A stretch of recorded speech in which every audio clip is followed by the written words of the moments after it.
Why can't mermaids be real?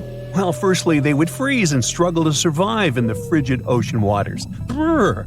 You know, those skinny Disney types would turn into icicles. The truth is, the human body isn't built for prolonged aquatic adventures. I mean, come on, who wants to hang out in bone-chilling depths? Sure, there are warmer spots near the ocean surface, but if mermaids wanted to set up shop at the bottom of the deep blue, things would get frosty real quick. Water temperature drops like a pop balloon the deeper you go. So what would a cold-resistant mermaid look like? Hairy and big. Imagine a super fuzzy aquatic mammal or an extra plump mermaid rocking the underwater fashion scene. Not exactly the image we had in mind, huh? Secondly, they just can't cherry-pick body parts like in a mythical buffet. Mammals and fish play by different rules. Fish don't have the warm-blooded hairy vibes that define mammals like us. It's like trying to merge a human with a fish. Evolutionarily speaking, that's a big no-no. Our human lineage and the fish clan took different paths long ago. They're distant relatives, like that cousin you see at family reunions and awkwardly wave at from a distance. And don't even get me started on digestive dilemmas. Fish and mammals have completely different plumbing systems. When you imagine a mermaid with a mix of mammalian digestive powers and fishy hindquarters, well, things just don't add up. Let's dive deeper and separate fact from fishy fiction. If mermaids needed to swim up to the surface for a gulp of fresh air, they'd require a blowhole instead of a regular nose and mouth. You know, just like our crocodile friends with their handy nostrils. Breathing underwater ain't no easy feat, my friends. Now, if mermaids were all about that aquatic life, they'd either need gills that they curiously lack, or another clever way to supply themselves with oxygen. Marine mammals have evolved anatomies that allow them to survive those lengthy oceanic excursions. Human divers, on the other hand, have their lungs shrunk in size when they go deeper due to the pressure. Some whale species have special rib cages to protect their lungs during such moments. Plus, they've got that fancy myoglobin stuff in their muscles and blood, which loves to cozy up with oxygen. Mermaids would need something similar in their toolkits. Now, let's not forget about those gangly human arms and fingers that serve us so well on land. Hello, pizza time. Sadly, in the water realm, they're not ideal. If mermaids had been around longer in evolutionary terms, maybe their arms would have undergone some serious makeover. If mermaids had a lengthier evolutionary history, those arms would need some adjustments, that's for sure. Unless, of course, there was a good reason for their existence. Maybe their environment would require them to be food-gathering aficionados rather than speedy swimmers. So you see, the mixture of human and marine anatomy may offer the worst of both worlds. The challenges remain even if we reverse things, with human legs at the bottom and a fish head on top. Hey, want to kiss the girl? No. Gills for easy breathing? Handy indeed. Yet, what about those exposed human parts struggling to withstand the ocean's wintry charms? The Fiji mermaid was a curiosity that gained popularity in sideshows during the 19th century. It consisted of the torso and head of a juvenile monkey sewn onto the back half of a fish. This peculiar object was presented as the mummified body of a creature believed to be half mammal and half fish, resembling a mermaid. P.T. Barnum, the renowned showman, acquired the mermaid and exhibited it in his American Museum in New York in 1842. The mermaid's appearance, described by Barnum himself, departed from traditional depictions of mermaids as attractive beings. Instead, it was described as an ugly, dried-up creature frozen in a painful-looking pose. It was another hoax promoted in those times. I know, this sort of breaks the spell. But if the water is going to get dangerously cold, then realistically, mermaids would spend some time fattening up. Basically, they would look like sea lions. It all comes down to the freezing temperatures of water at some point. This made me ask, what if the ideal place for these ladies was underground caves and Arctic waters? Well, let me tell you a story. Once upon a time, mermaids discovered a wondrous secret in the deep ocean depths, where sunlight could barely reach. In this realm of imagination and possibility, they stumbled upon a hidden underground springs and caves adorned with intricate coral formations. These enchanting locations held a secret that would forever change their underwater lives. As the mermaids ventured deeper into the mysterious subterranean world, they were mesmerized by the shimmering light refracting through the crystal-clear water. But it wasn't just the ethereal beauty that captivated them. It was the realization that these hidden springs and caves offered more than just aesthetic charm. These subterranean water systems were connected to vast underground reservoirs, providing a bountiful source of fresh water. The mermaids reveled in the tranquility of this land. The gentle sound of trickling water soothed their spirits, while the soft glow from bioluminescent organisms illuminated their path. News of the subterranean springs and caves spread among the mermaid community, and soon these sites became cherished gathering places. Mermaids would share stories and songs, their melodious voices echoing through the caverns, creating an atmosphere of joy and enchantment. There was another place where they could live happily, the icy Arctic and Antarctic regions, where frost and snow reigned supreme. In this realm of imagination, the mermaids had evolved to thrive in the extreme cold, defying the expectations of the underwater world. Their resilience and remarkable abilities allowed them to navigate frozen environments. In these frigid waters, the mermaids revealed their wondrous adaptation to the icy domain. Their iridescent scales glistened like ice crystals, shimmering with hues of blue and silver that mirrored the frozen landscapes around them. They possessed an innate ability to regulate their body temperature, enabling them to withstand the biting cold and icy currents. To navigate through the frozen terrain, the mermaids developed special features. Their tails transformed, bearing a majestic combination of sleekness and strength, resembling the magnificent flukes of the Arctic whales. With each flick, they propelled themselves effortlessly through the dense icy waters, moving with a grace that mesmerized everyone who saw them. Within this frozen wonderland, the mermaids found solace and purpose. They became the guardians of these icy realms, nurturing delicate ecosystems hidden beneath the frost-covered surface.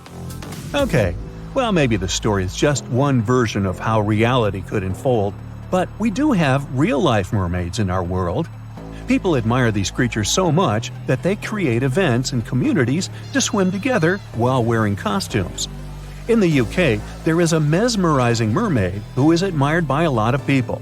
Her name is Hannah Caddick, also known as Mermaid Torva, and her tale showcases the vibrant colors of the local sea life. The Portland Week event is organized to raise funds for an environmental group, and Hannah, who resides on a nearby houseboat, is part of the growing community of mermaids in the UK.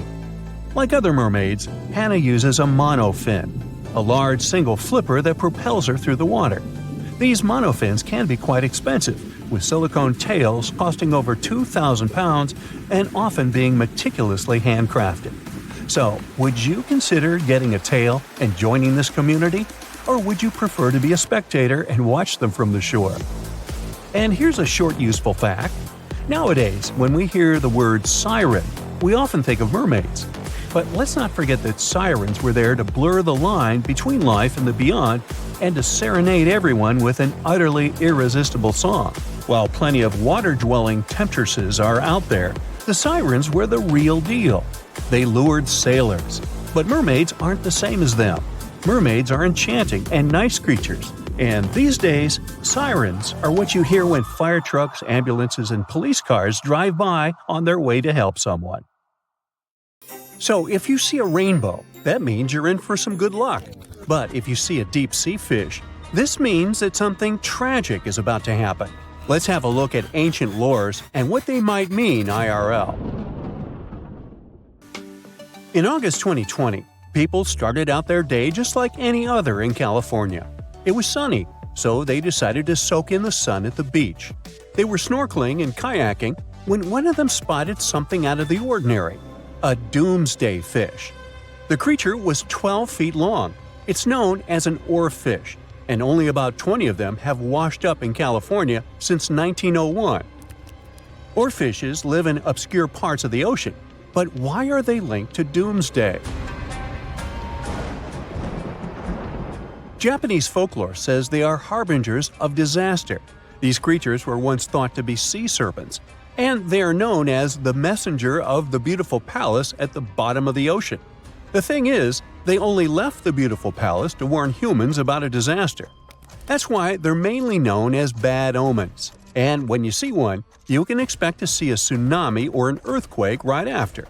Even oceanographers confirm that this is a famous association. Now here's where it gets weird. The oarfish washed up near San Diego shores on the 10th of August.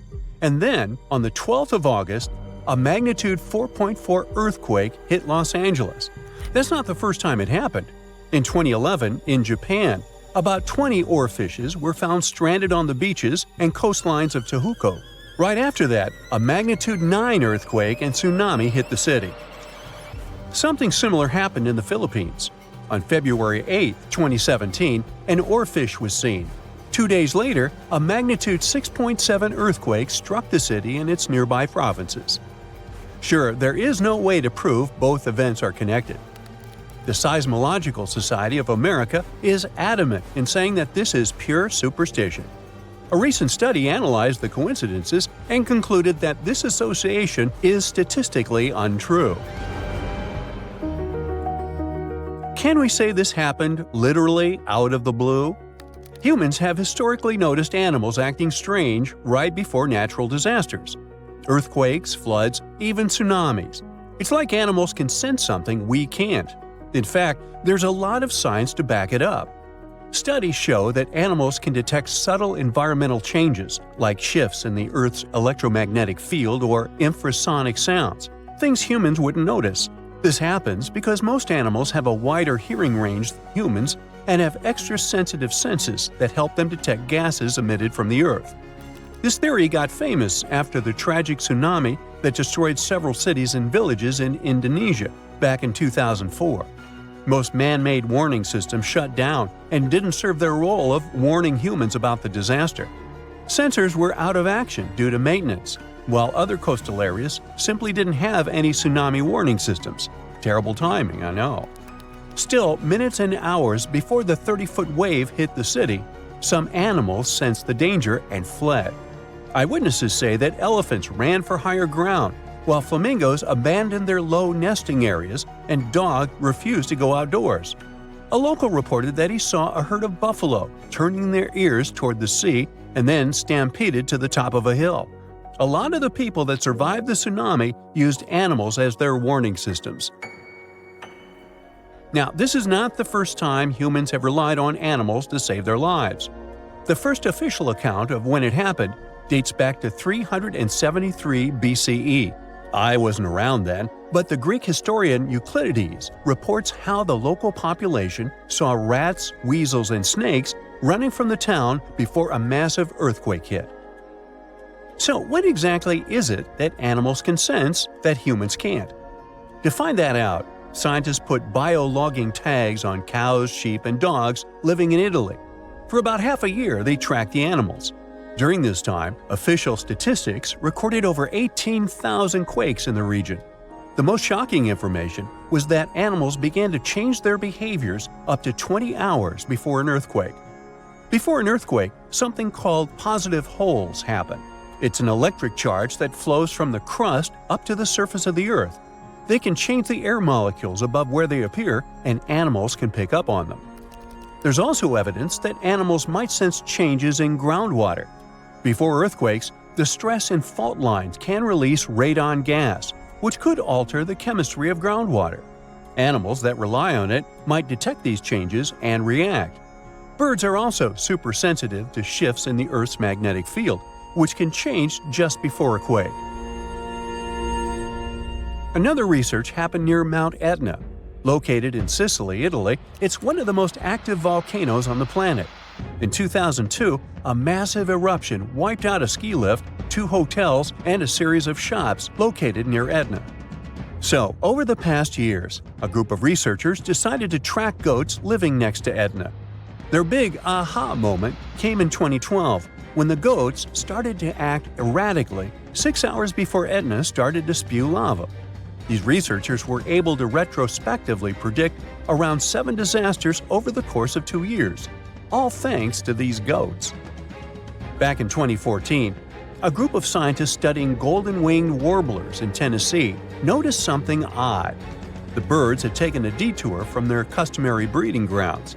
These little birds flew 435 miles from the Cumberland Mountains, where they had just arrived after flying over 3,000 miles from South America. Right after the birds left, a series of more than 80 tornadoes struck the area, causing over $1 billion in damage. What these birds did is something scientists call an evacuation migration. They sensed the tornadoes coming from over 250 miles away. Infrasound is a big disaster giveaway. Storms and tornadoes make very strong infrasounds that can travel thousands of miles from the storm. Now, infrasounds are low-range frequencies, anything ranging below 20 Hz. With our normal set of human ears, we would never hear this. We have an average hearing that ranges from 20 Hz to 20,000 Hz. That means you can hear something like a very, very low bass note or as loud as the buzzing of a mosquito right next to your ear. An elephant's hearing range can reach below 20 Hz. This would make elephants expert at detecting disasters. Scientists also think that detecting infrasound is what helps birds dodge storms when they must cross the ocean. You see, the Pacific Ocean is known to not be at all passive. Although courageous humans venture to cross it, they're usually met with severe storms and conditions that their satellite instruments sometimes can't detect. Meanwhile, there's an ongoing project from France's National Museum of Natural History that is tracking more than 100 birds on their annual crossing over the Pacific. With the help of the International Space Station, they're trying to understand how these little creatures respond to natural hazards en route. But not everyone's convinced. Some scientists argue that while animals might be sensitive to environmental shifts, predicting disasters based on their behavior is too risky. The U.S. Geological Survey has pointed out that many reported cases of unusual animal behavior before disasters are anecdotal, meaning stories and reports, and large-scale studies have yet to prove a direct link. Although humans don't have these super capabilities of predicting disasters, we have some things that might help us. Notice this. The next time you're in a place where lightning is going to hit, your hair will give a sign. If it stands on end, this means that lightning is aimed toward your beautiful person and is about to hit you. So run, find shelter, get inside a house. That's the best you can do in a situation like this. You're sitting in a soft chair at home and watching TV. Click another reality show. Click an action movie you've seen so many times. Click a nature documentary. Boring. Click, click, click. The remote stopped working. Great. You open the back lid to change the batteries, and a random thought occurs to you. How did they come up with these batteries, you think? With the help of the fish, a voice from the TV answers you. You look at the screen. The host of the wildlife show talks about electric eels, how they generate electricity, why they don't hurt themselves with it, and how they help to create batteries. Okay, they got your attention. Make yourself comfortable and enjoy. We fly to South America. Here our exciting adventure through the tropical jungle begins. We need to go along the Amazon and find a small pond or stream that branches from the river. This is where our shocking little heroes live. You pull a fishing rod out of your backpack and throw the line into the water. Very soon, the fish should take the bait. By the way, an electric eel is not an eel at all. It's a fish, and it's closer to the carp or catfish family. The line is wiggling. You pull the rod but realize you're not strong enough because an electric eel is a really big creature. Its length can exceed 8 feet. That's more than the average height of a professional basketball player. And it weighs about 44 pounds. Size isn't the only thing that's scary about it. The electric eel is able to shock you really bad. An electric eel can't breathe in water like fish do. It needs to come up to the surface and breathe the air above. Besides, they jump out of the water to attack predators. This is their way of protecting themselves. The eel's electric power can reach more than 600 volts. This burst of energy is enough to knock an adult horse off its feet. That's why you need fake bait to make the eel deplete all its energy. You were prepared for this and took a life-size inflatable alligator doll with you. You throw it close to the fish, the eel attacks it several times. Now you have time before the fish recharges itself. You put the eel in a glass tank filled with water and carefully study it. Previously, when people discovered this fish for the first time, they placed it in an aquarium and transported it around the world. In Europe, the eel was shown at exhibitions, and people considered it a real monster. But thanks to science, we now know how this fish generates electricity. The eel's body contains electrical organs. There are thousands of disc-shaped cells called electrocytes all over its body. When the eel wants to fight off an enemy or attack its prey, its brain sends a signal that passes through the whole nervous system and gets into the electrical organ. Electrocytes are instantly charged with electricity and release it. Individually, these cells are weak, but what's peculiar about this organ is that it provides a charge to all cells at the same time. They create an electric field around the eel, which scatters in different directions and stuns all living things nearby. In 1800, the way eels accumulate electricity inside them inspired an Italian physicist, Alessandro Volta, and helped him create the world's first battery. At the time, he called his invention a voltaic pile, and the unit of measurement of electric potential was named after the scientist himself, the Volt, that's it. Anyway, still Volta couldn't understand why the electric field didn't touch the eel itself. More than 200 years later have passed since then, and science still can't explain this phenomenon. It's possible the charge is released very quickly and doesn't have time to touch the eel. Also, there's a theory that during the strike, eels bend their body in a certain position that allows them to avoid getting struck. But there are cases when eels accidentally hurt themselves. Electrical shock is not the only superpower this fish has. It can create a very weak electric field to detect its prey.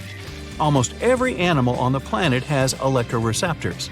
Thanks to them, they can feel barely perceptible electrical signals. Thus, the eel, like a sonar, locates its prey. After that, it releases a stronger charge to immobilize its target before attacking. There are about 350 species of fish that can generate electrical discharges, but the most powerful is the eel. Some creatures, such as the elephant fish, use this ability to detect predators and hide from them. The charge in their organs is not enough to attack, but still sufficient to recharge a small battery by 2/3. One of the weirdest fish releasing an electric discharge is the stargazer fish. To see it, we need to dive to the bottom of the ocean. Now, look very carefully. Among the ocean sand and rocks, you can distinguish the faint outlines of big eyes and a creepy mouth. Now, that's not me. The face looks like an imprint of some sinister creature, but it's the real face of a stargazer. The fish merges with the seafloor to catch prey. It has eyes, nostrils, and mouth on the top of its face, all in the same place. It buries itself in the sand, opens its mouth, and waits for little fish to swim by. Organs that produce electricity are behind the stargazer's eyes. The fish uses them to protect itself from predators. The shock confuses the enemies, and the stargazer has time to swim away. And not only sea dwellers can generate electricity. Let's go to lush green meadows to see them. Bees fly and work hard here. These creatures flap their wings so fast that they generate an electrical pulse. Look how a bee flies up to a flower, pollinates it, and leaves a faint electric trace on it. If another bee gets to this flower, it will notice the electric mark, understand that this flower has been harvested already, and try another one. In the jungles of Madagascar, Africa, and Australia, you can meet the gecko, one of the most tenacious lizards in the world, which can climb on any surface. If we look closely at the structure of their feet, we'll see hundreds of tiny bristles on them. These bristles are divided into hundreds of smaller bristles, and these microscopic hairs cling to any surface so close that its molecules mingle with the gecko's and create an electromagnetic charge. Some spiders can even fly using the Earth's electric field. During and after a thunderstorm, charged electric particles appear in the sky. Spiders climb a tree or a tall blade of grass and release their webs. The silk gets electrified and raises, and the spider gets thousands of miles away and rises to the heights where passenger airplanes fly. Besides, spiders use electricity to catch prey. They cover their web with a special glue with electrostatic properties. This glue is immediately attracted to any objects that fly in the air. Thanks to this ability, the prey is very easily entangled and gets stuck inside the silk. The oriental hornet has pigments that work just like solar panels do. The hornet absorbs the sun's rays and converts them into energy. Almost all living creatures have an electrical potential. You, watching this video, holding a cup of tea in your hands, or talking to someone. This all happens because your brain sends a signal to your nervous system, and this signal is electrical. You go to the gym, lift heavy dumbbells, squat with a barbell, and all your muscles are contracted with the help of an electric charge. This energy is present in almost all cells. The only question is why some animals have a stronger charge, while others have a weaker one. Evolution is the answer. In the water, where visibility and audibility are bad, and where it's impossible to hide from predators or find prey, living creatures received electrosites for navigation, protection, and communication. Wow! Wasn't that information shocking? Texas is home to some of the oddest, creepiest, and most unusual animals you've ever heard of. It might come as a surprise, but this state is full of creatures you'll hardly see in other places. So, let's have a look at the most amazing ones. This truly beautiful bright blue creature is called the blue sea dragon. Despite such an imposing name, the critter is actually tiny. Usually no bigger than a grape. You may find it on the beach or floating beside you in the water. Now, you need to remember one thing. However pretty this little slug may look, never ever touch it. One tourist spotted a few of these pretty dragons on the shore of Mustang Island. He scooped one of the creatures up. He wanted to film it. Luckily, he put it back into the water before it could sting him. Otherwise, it would have ended badly since the blue sea dragon is venomous. Despite their tiny size, their sting can pack a punch. All because of their diet. Their favorite dish is the Portuguese man-o-war, a jellyfish that has enough venom to paralyze small fish and crustaceans. The blue dragons first use mucus to neutralize the jellyfish's infamous stinging cells. And then they steal these cells from the man-o-war's tentacles and store and concentrate them within their own tissues. Then they release these stinging cells on contact, which makes their own sting more powerful, even worse than that of the man-o-war itself.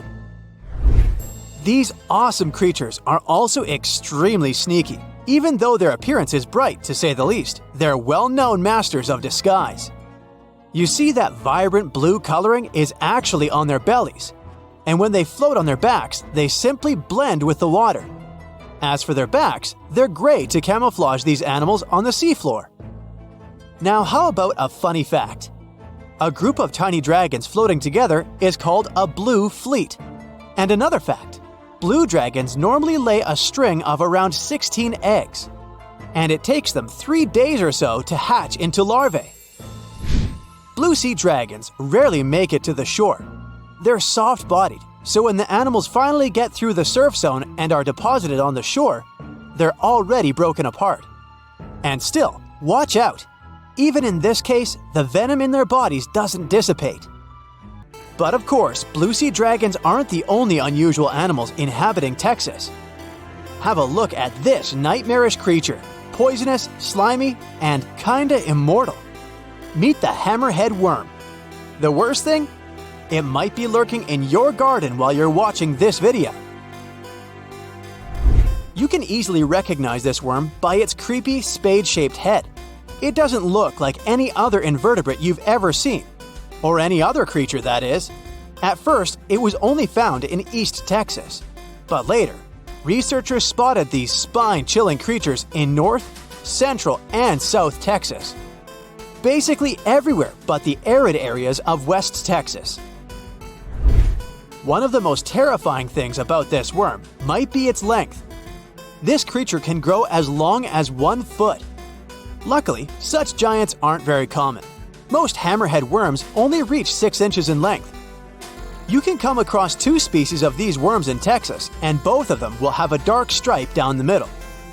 The larger of these two species munches on earthworms, which is actually a big problem. You might know that earthworms play an important role in keeping the soil rich in minerals and overall healthy. If earthworms disappear, plants in such areas won't be getting the nutrients they need.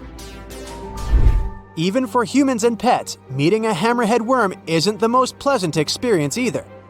Hammerheads are the only terrestrial invertebrates that secrete a very dangerous neurotoxin, the same as pufferfish produce. Thanks to the sheer size of the human body, touching a hammerhead worm won't hurt you too much, but it may still cause your hand to start tingling or even go numb. It's much more dangerous for pets. There have been cases when dogs ate hammerheads, which left them feeling sick for the whole day.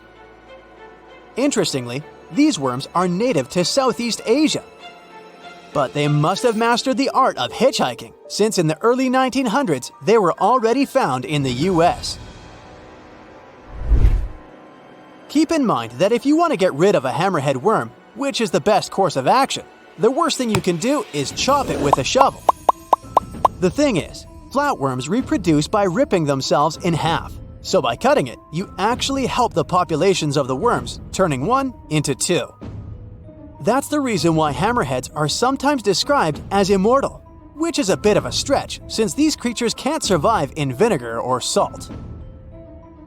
Now, even though you're safe from the hammerhead worm in West Texas, it doesn't mean you can't come across another dangerous animal, such as the land lobster from hell. These creatures are also known as vinegaroons, and they're not real crustaceans, they're arachnids. Huh? Who would have guessed? Anyway, these 8-legged critters have a really nasty bite, but it's not the worst thing about them. Land lobsters, brace yourself, spray vinegar-like 85% acid from their tails. Mostly they do it to protect themselves, but it still sounds like an unfriendly thing to do, right? A land lobster can also pinch a finger that's gotten too close with its heavy mouthparts. At the base of their abdomens, vinegaroons have long whip-like tails. That's why these arachnids are often called whip scorpions, even though they're neither related to scorpions nor have stingers. Summer rains lure these arachnids out of their burrows in search of food and love. Luckily, experts claim that land lobsters aren't poisonous to humans, but they're very likely to leave a mark with their large pinchers, which they use to capture insects. Vinegaroons can be considered useful since they eat millipedes, crickets, scorpions, and cockroaches. They hunt by sensing the vibrations of their prey with those long front legs of theirs. Since land lobsters prefer to come out after dark, you aren't likely to see one in the daylight. But if you stumble upon one, check it out. If it's a female, it may be carrying her hatchlings on her back. Now, imagine it's the middle of spring and you're walking among blooming flowers and greenery. Suddenly, you spot something extremely bizarre on the ground. The animal looks cute, fluffy, and soft-looking. The desire to touch it is irresistible. Watch out! The sting of the hairy caterpillar can pack a serious punch. This one is called the puss moth caterpillar, or asp.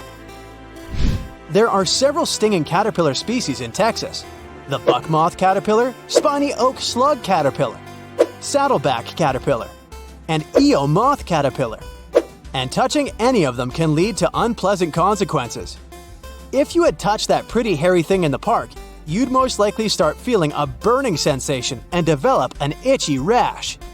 In the worst-case scenario, you'd even have to go to the emergency room. The main problem is that people react very differently to caterpillar toxins. Some may develop more severe reactions than others. Plus, how bad the consequences are also depends on the thickness of the skin in the affected area. In most cases, the unpleasant sensation and rash go away in a few hours or sometimes days. On the bright side, such caterpillars later turn into moths and butterflies that help pollinate flowers and trees. Getting rid of these critters means doing a massive disservice to the area where you live. Specialists are sure that coming across a stinging caterpillar won't lead to anything bad if you keep in mind the rule of thumb. If a caterpillar looks fuzzy, don't touch it. And the best solution to dealing with such creatures is educating people on what such caterpillars are, what they look like, and why it's dangerous to touch them with unprotected hands. Have you ever seen a sea cucumber lying on a bed of sand and thought it looked like a blob? Well, these creatures may seem squishy and defenseless, but they actually have some fascinating strategies to keep themselves safe. Biologists uncovered chemical compounds with the help of which sea cucumbers protect themselves from predators and even from their own toxins. And guess what? These compounds might be useful for human health. When sea cucumbers feel threatened, they can expel thread-like parts of their bodies. These tubes immobilize predators in a sticky, toxic embrace. The toxicity comes from some chemical compounds commonly found in plants. Interestingly, these chemicals are much less common in animals, but sea cucumbers have evolved to use them to their advantage.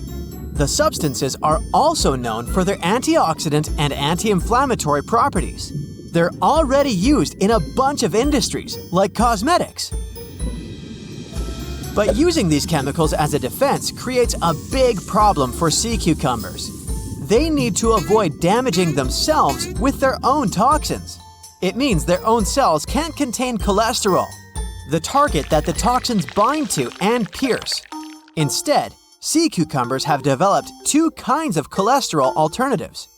It's a self-defense strategy, you see?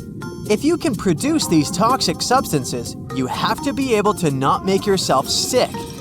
Smart and cute as they are, now you know not to touch a sea cucumber should you ever stumble upon one at the beach. Speaking of things you should avoid at the beach, let's move on to the marbled cone snail, a creature so unique and dangerous that it'll make your head spin. This one is quite the world traveler. It can be found all the way from the southern tip of India to Okinawa, Japan, and southeast to New Caledonia and Samoa. That's quite an impressive range. And it's not just where it's found that's interesting, it's how it hunts. This snail may be small, but it's a fierce predator. It loves to chow down on other snails and sometimes even its own kind. When it's hungry, it'll stick out its long white tooth and shoot a poison-laden harpoon at its prey. And if that doesn't do the trick, it'll attack its prey multiple times over, just to be sure. Talk about determination, right? Once the harpoon hits its mark, the prey becomes immobilized and its muscles begin to relax irreversibly. And when the prey is helpless, the snail can begin to munch on it. Where can you find this fearsome creature, you might ask? Well, it's found in fairly shallow waters, typically on coral reef platforms or lagoon pinnacles, as well as in sand, under rocks, or among the seagrass. Watch your step the next time you're out for a swim, just saying. On the bright side, did you know that this snail's venom is being developed as a potential treatment for pain? Some of the chemicals found in this substance have been studied, and they're showing promise. Who knew that this unusual predator could have a softer side too? Next on your list of creatures to avoid should be a little fish called the stonefish. Now, you might think this sounds like a cute little pet rock, but let me tell you, it's not to be messed with. In fact, it's the most venomous fish in the entire ocean. These guys are masters of disguise, blending right in with their surroundings at rocky or muddy bottoms of marine habitats in the Indo-Pacific region. They're like the ninjas of the sea, waiting patiently for their prey to swim by before swiftly attacking and swallowing it whole. But here's the thing. You could easily swim right by a stonefish without even realizing it's there. Now, I know what you're thinking. I don't want to accidentally step on a stonefish. And trust me, you really don't. These guys have a lot of spines lining their backs, and they release venom when they're stepped on. Ouch! That venom can cause terrible pain, swelling, and damaged tissues. Not exactly a good day at the beach if you ask me. But don't worry, the stonefish isn't out to get you. It uses its spines defensively, not offensively. So, as long as you're not disturbing it or stepping on it, you should be fine. Just be careful where you step and maybe invest in some water shoes. And if you do happen to get stung, seek specialized attention immediately. It's best to always look where you walk, shuffle your feet along the bottom to avoid stepping directly on the fish, and wear water shoes when you're in an area that could be home to stonefish. Have you ever had the pleasure of meeting a lionfish up close? They're such beautiful creatures with all those colors and fins that look like wings and accessories. It's easy to be mesmerized by their elegance, but don't be fooled by their stunning appearance. They're not to be messed with. In fact, they're one of the most dangerous fish in the ocean. If you get stung, you'll experience a lot of pain, maybe even some allergic reactions. Lionfish inject venom through their needle-sharp dorsal and pelvic fins. They're not aggressive and won't sting you out of the blue, but they will act in self-defense if provoked or caught. It's not just their venom that makes them dangerous. They also have tiny teeth. But instead of using them to bite predators, they have something even more dangerous: their fins. The lionfish uses these spine-like fins to ward off predators. And unfortunately, that includes humans. So, while it might be tempting to swim up close to a fish and say hello, beware of its sharp spines. But here's the thing: lionfish can be eaten. Some say they're actually quite delicious. And since they're a threat to reef ecosystems, human consumption is encouraged. Just make sure you remove the venomous spines first. If you're snorkeling or swimming near the corals in the Atlantic or Pacific Ocean, you might encounter these stunning fish.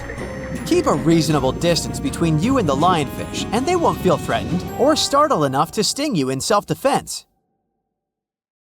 Sea urchins might also cause some trouble if stumbled upon. Don't worry, they won't be jumping off the reef and flinging spines at you.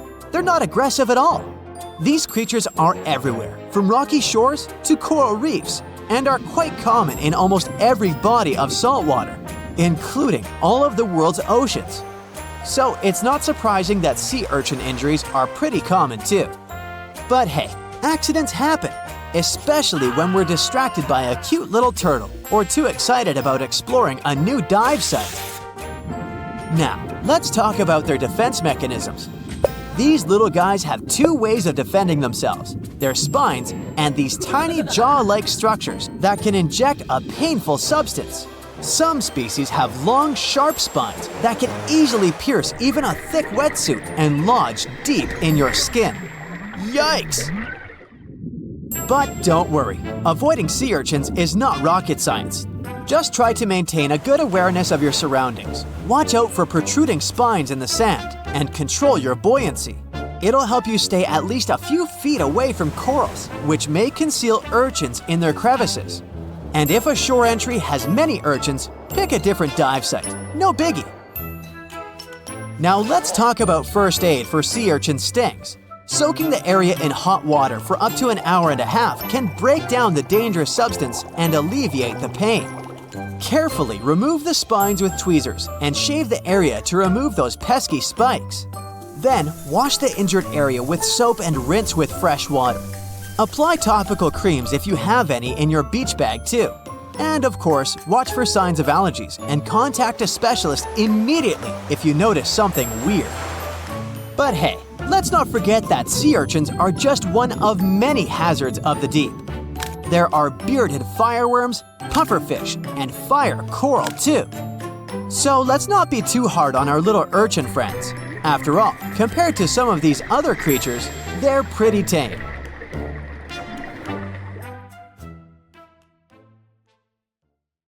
There's a creature somewhere deep in the ocean looking for prey that would make Dracula himself proud. It's been around since before even the dinosaurs walked the earth. It has no bones or jaw, but it doesn't stop this underwater vampire from hunting. The name of this eel-like parasite is the Pacific lamprey. The English monarch loved this fish so much that he defied doctors' orders to stop eating lamprey flesh. He got sick every time he'd have the original gooey fish. But the lack of bones and the fact that this lamprey tastes like slow-cooked beefsteak made the royal fall in love with the fish once and for all. The product of this love was a chill in his aged body, some heavy sweating, and some other scary symptoms, which eventually took his life and interrupted his 35-year reign.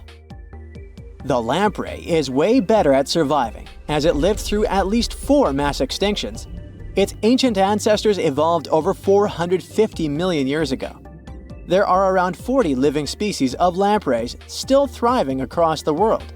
The Pacific lamprey is just one of them. These creatures have cartilage instead of bones, and a third eye, which is a special light-sensing organ on the top of their heads.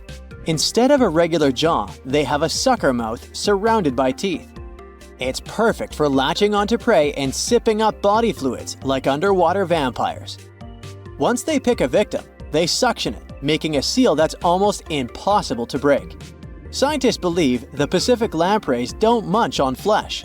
Female lampreys lay up to 200,000 eggs in nests that stay in fresh water for 3 to 4 weeks. Once the larvae hatch, they burrow into sediment and stay under the sand for up to a decade. When they hit their teenage years, these miniature Draculas re-emerge and migrate from freshwater all the way to the Pacific Ocean. This journey isn't the easiest, and it takes some changes to its appearance and physiology to adapt to a huge change in salinity. After several years, they go back to freshwater to reproduce.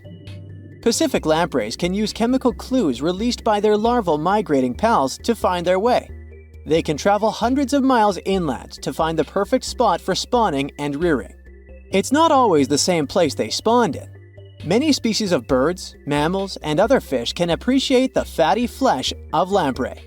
This makes them some of the most valuable players in freshwater and marine ecosystems. Another lamprey type, the sea lamprey, is native to the Atlantic Ocean. It's not that dangerous when it's at home, but once it gets to the Great Lakes, it becomes a real threat to the 4 local native species of lamprey. The sea lamprey is up to 4 times bigger than the lake species. It has unlimited food and spawning grounds, and no natural predators here, so it becomes cocky. It secretes an enzyme that doesn't let the blood clot. Once it attaches to some unsuspecting fish, it spends the next several months feeding off of it. And even if the fish shakes the lamprey off, it doesn't have long to live because the mark the predator leaves behind. Sea lampreys aren't interested in humans, but can accidentally latch onto a swimmer. It won't be fatal, but it's not the most pleasant sensation, and you need to get the spot of the impact disinfected. The Australian box jellyfish looks harmless, but it's considered the most venomous marine animal. Unlike other kinds of jellyfish that float with the current rather than swim, this creature can reach an impressive speed and choose its own direction. It has tentacles covered with tiny darts loaded with poison. People and animals that get unlucky enough to meet with those tentacles face some scary and sometimes even fatal consequences in a matter of minutes. Before you decide to never revisit the ocean, you should know that only a few out of around 50 existing species of box jellyfish have venom that is lethal to humans. There are some not-so-dangerous species living in warm coastal waters worldwide. And the most dangerous ones are in the Indo-Pacific region and northern Australia. A blue-ringed octopus spots a signature psychedelic color and the ability to take away your life. This cute-looking sea monster likes to spend its time in the soft, sandy bottom or shallow tide pools and coral reefs. It normally hides in underwater crevices, among shells or debris. If you disturb it, the octopus will activate its tiny color-changing organs and demonstrate its blue rings as a warning signal. The next step will be releasing a venom 1,000 times more powerful than cyanide. This venom is more toxic than that of land mammals. The octopus normally uses it to hunt crabs, shrimp, and small fish by pecking them with its beak and paralyzing them. There is no known antidote for the venom, so if you ever see this sea creature, the best you can do is to stay away from it. It bites without any pain, so you might notice when it's too late. The good news is that it's not aggressive and won't go after you unless it's cornered. The reef stonefish are masters of disguise in the underwater world that camouflage themselves on rocks, coral reefs, or just blend into the seabed. They thrive throughout tropical marine waters of the Indo-Pacific. Their invisibility superpower makes them especially dangerous to their prospective victims they ambush and swallow whole. If someone happens to disturb them, their 13 defensive dorsal spines stand on end and deliver a powerful venom punch. They say stonefish stings are extra painful and lead to scary consequences within minutes. They're called the most venomous fish in the world. If you don't do anything about it, the impact can be lethal. If you ever go diving in the Pacific Ocean, be careful not to pick up a cone snail from the seafloor. It has a beautiful shell made of brown, black, or white patterns. Like most other snails, it's slow, but it has a complicated system of seeking out prey. It likes to snack on fish, marine worms, or even other snails. Once a cone snail senses food is near, it activates a sharp proboscis, or a needle-like protrusion from its mouth. The attack is swift and super potent. The victim doesn't even have time to realize what happened to them. Once it's completely incapable of moving, the cone snail swallows it whole. Humans aren't on its menu, but it can still release the venom if someone steps on it or disturbs it. The proboscis can even penetrate gloves. Luckily, only several out of over 700 species of cone snails can take a human's life. But since there's no antivenom, you better not risk it. All 52 known species of sea snakes living mostly in the warm tropical waters of the Indian and Pacific Oceans are venomous. The beaked sea snake even has the title of one of the world's most venomous serpents, but it's one of the few kinds that can pose a real threat to humans. Sea snakes prefer a peaceful coexistence and would rather slither away than engage in any confrontations. If you ever see them in the water, staying calm and moving slowly will save your life. Sea snake bites, although almost painless at the moment, can have varying degrees of impact. Some may only cause mild symptoms, while others can lead to severe outcomes.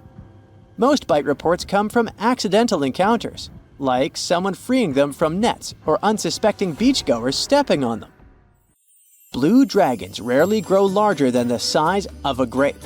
They like to swim belly up, so their brightest blues blend in with the ocean waters. And the silver front faces down and camouflages with the darker seabed. Blue dragons feed on another dangerous sea creature and store up their stinging cells. Their venom lives on even after the fish itself is no longer alive. That's why you should be extra careful and never pick up or step on them on the beach. In Russia, on the shores of the Baltic Sea, there's an enigmatic national park. The Dancing Forest is a place that no scientist has managed to explain so far. The pine trees of the forest are all crooked and twisted into loops and spirals. The forest didn't appear until the early 60s, when the pines were planted in order to make the sand dune in that area more stable. One theory is that it's the unstable sand that made the trees twist in such a way. Other theories for the crooked trees are strong winds, or even supernatural powers. Some people say the forest is a place where positive and negative energies meet, twisting the trees. Local legend says that if a person climbs through one of the rings of a tree, it'll add an extra year to this person's life, or they'll be granted a wish. I like that one. Speaking of bizarre trees, and one grows in the region of Piedmont, Italy. There, a cherry tree grows on the top of a mulberry tree. The strange thing is that both trees are perfectly healthy. A continuous storm at Saturn's North Pole has an odd shape, a hexagon. This is probably because of the gradient of the winds. The total length of this cloud pattern is 9,000 miles, which is about 1,200 miles longer than the Earth's diameter. The hexagon has been observed for many years, but it gets even more mysterious because it changes color too. It used to be turquoise, but it has recently shifted to a golden color. The reason for the color change is that the pole gets exposed to sunlight as the seasons change. Now, rain isn't unusual for Oakville, Washington. However, this one still doesn't have any solid scientific explanation. Instead of common raindrops, people watch translucent jelly-like blobs fall from the skies. These blobs covered about 20 square miles. Those who got really close to the rain experienced flu-like symptoms. What were the blobs? Researchers claim that the blobs contain human white blood cells. Later tests showed no presence of nuclei. Some people claim the blobs might have been evaporated jellyfish resulting in rain, or maybe even waste from a commercial plane. Walking rocks, also known as sailing rocks, move across the Death Valley National Park in California without any external intervention, leaving long trails in the dirt and sand along their way. Various time-lapse footages of the moving rocks have been taken. Scientists even installed GPS navigators on some of the rocks, and it showed that the rocks move at a considerable speed. Some researchers believe that the movement is due to thin sheets of ice that form overnight at freezing temperatures in the valley, letting the rocks move until it melts during the day. Or there was a Rolling Stones concert. Nah. The Batagayka crater in Siberia looks like a doorway to the underworld. It's about a half-mile long and over 280 feet deep, but it never stops growing. As it gets deeper, it exposes more underground layers. The layers show what our planet looked like thousands of years ago, as the slumps reveal the used-to-be climates. The crater appeared back in the 60s, and it all started with rapid deforestation. Trees no longer cast shade on the ground, and it got hotter. The permafrost melted, resulting in the crater formation. The throbbing hum in Taos, New Mexico has driven locals wild since the 1990s.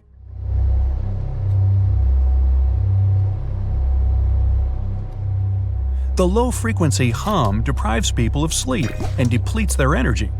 Even though scientists have tried to find the source of the hum, they still haven't pinpointed its origin. Different variations of the hum have also been heard in the UK, Australia, Canada, and other areas of the US. Luckily, only about 2% of the world's population can hear it. The hums have been blamed on mechanical devices, multiple disturbances of auditory systems, and even animals. The West Seattle hum, for example, was blamed on toadfish. Fairy rings, also known as elf rings or pixie rings, are mysterious rings of mushrooms that appear in grasslands and forested areas. There's a lot of debate about why these fungi form a nearly perfect circle.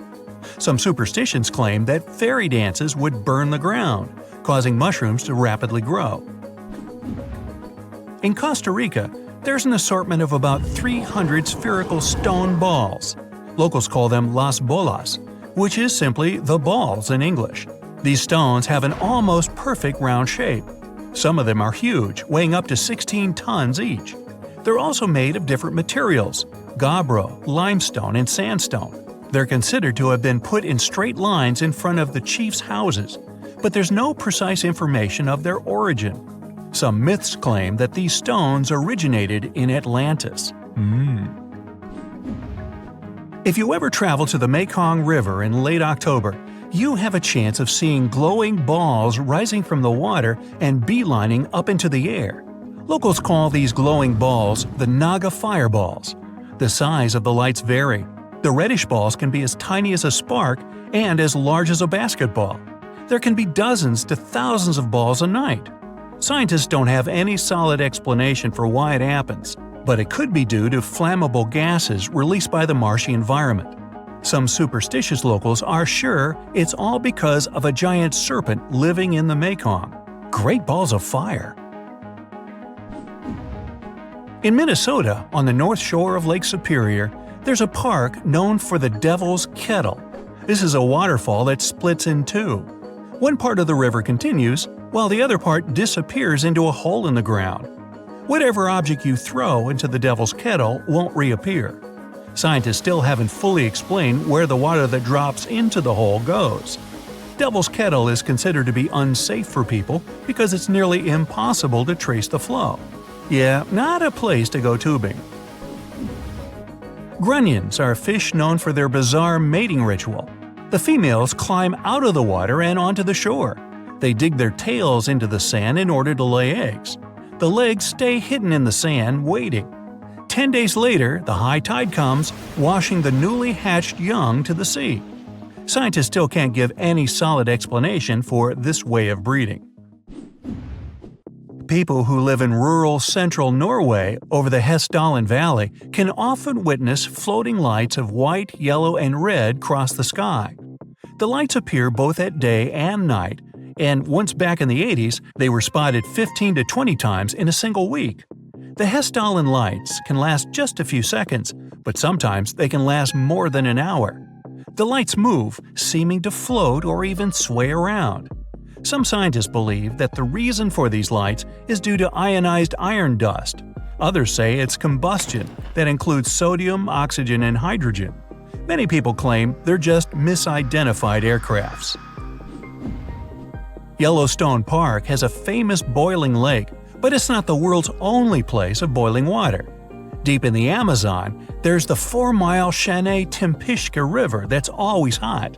The name means boiled by the sun. Well, it's not exactly boiling, but it can reach 196 degrees Fahrenheit, enough to cook pasta. Ooh, let's try that. The lowest temperature in these waters is about 113 degrees. This river still can't be scientifically explained because it would require close proximity to a volcano for the water to reach such temperatures. However, the closest volcano is 400 miles away. But there could be a fault between the Earth that could explain this phenomenon. In western Venezuela, locals living close to the Catatumbo River aren't afraid of lightning because they see it almost every single night. It starts at around 7 o'clock and doesn't stop until dawn. The everlasting Catatumbo lightning did once stop for a few months, from January to March 2010. It was probably due to drought, or maybe the charge ran out.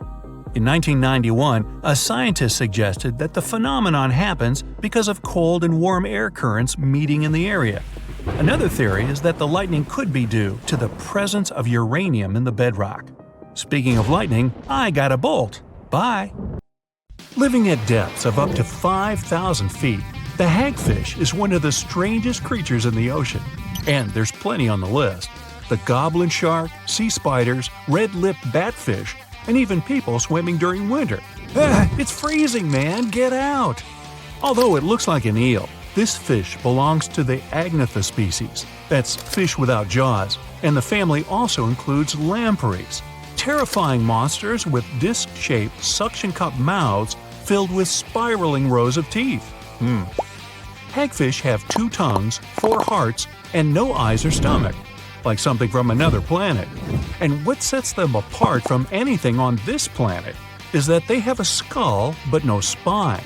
They don't have bones either. That unique spineless skull is made entirely out of cartilage, the same stuff in your ears and nose. That's right. Scaleless with skin that seems to fit over them like an oversized holiday sweater. It'd be a mistake to think this frail little creature would be an easy dinner. They've evolved to escape from other fish like Houdinis of the deep. And the trick is slime. Lots of it. When something tries to gobble them up or gets just too close for comfort, hagfish release a protein from the holes lining their sides. When this stuff meets the surrounding water, it balloons dramatically, as in 10,000 times.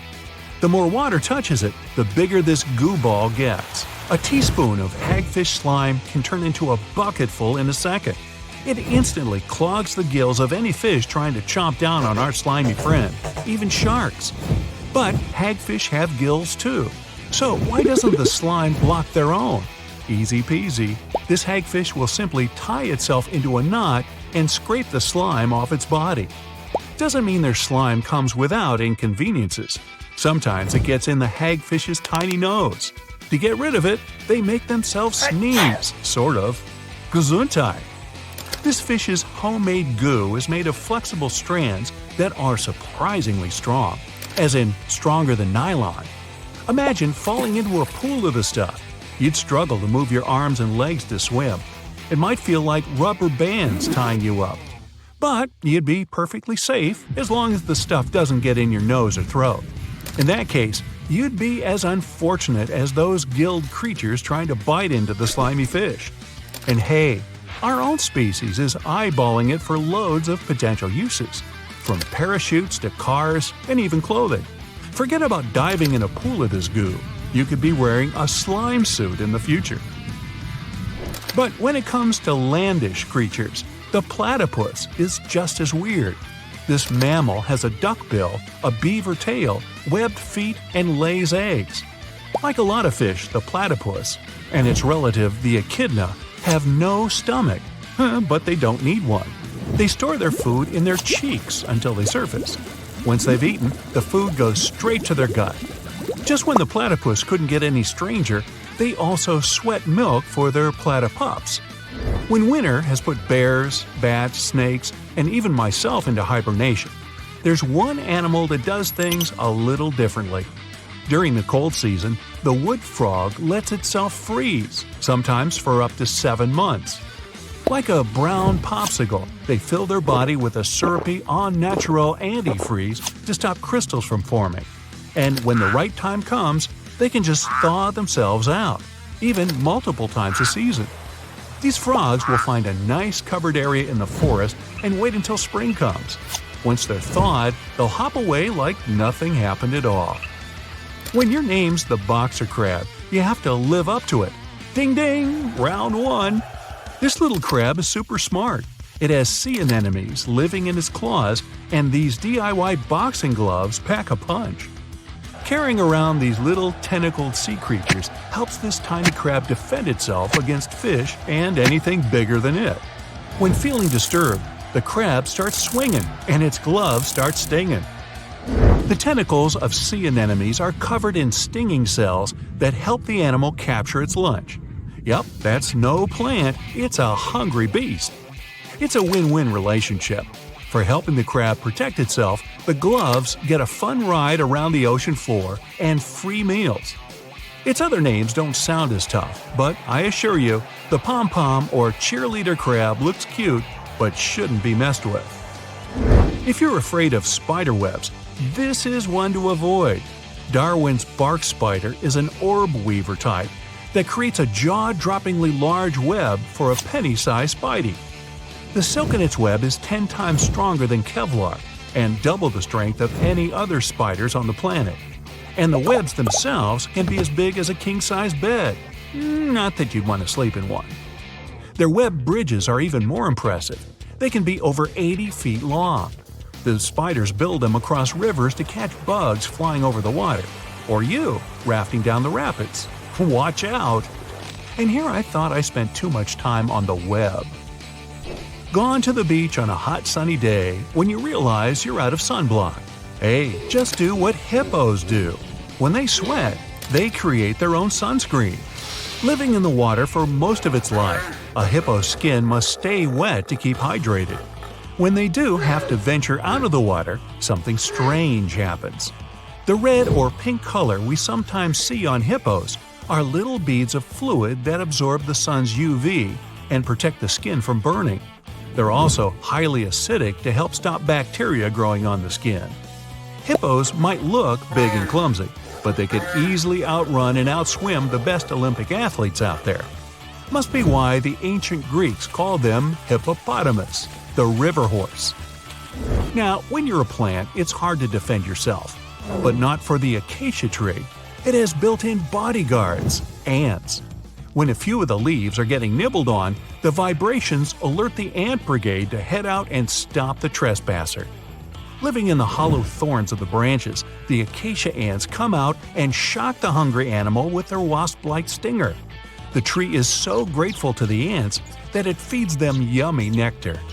Not only do the ants stop animals from grazing too much, they also help improve the tree's health by reducing the bacteria that would be on the leaves. Now, never heard of a sea squirt? I don't recommend getting too close unless you want water in your face. The sea squirt may look like an underwater plant, but it's an animal more closely related to us than a cockroach. These squishy little creatures are in an umbrella category with vertebrates, like you, me, and anyone or anything else with a fancy backbone. That big happy family is called the chordates. Starting as little tadpole-like larvae, sea squirts wiggle around in the ocean for a short time until they find a nice bit of water to call their own. Since they're unable to feed themselves, drastic measures must be taken, and I mean drastic. Like oysters, barnacles, and mussels, the sea squirt has a glue-like substance that cements it to the first place it lands. Once they've picked their forever home, they need to start eating. The first thing to go is their own tail. Then they absorb their gills and even their brain. No longer need the ability to navigate the ocean, it's become unnecessary. They're not heartless though. The sea squirt's ticker is very similar to a human's. It even looks a little like ours. Now here's one you won't forget. Lobsters, crayfish, and crabs have teeth in their stomachs. After they gulp something down, the food in their stomach gets ground up by large teeth. This is called gastric milling, and it helps the crustaceans digest it easier. One species of crab had to take it a step further, of course.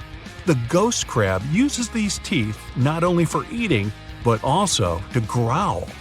By grinding their tummy teeth when scared or struggling with another crab, they're warning to get away.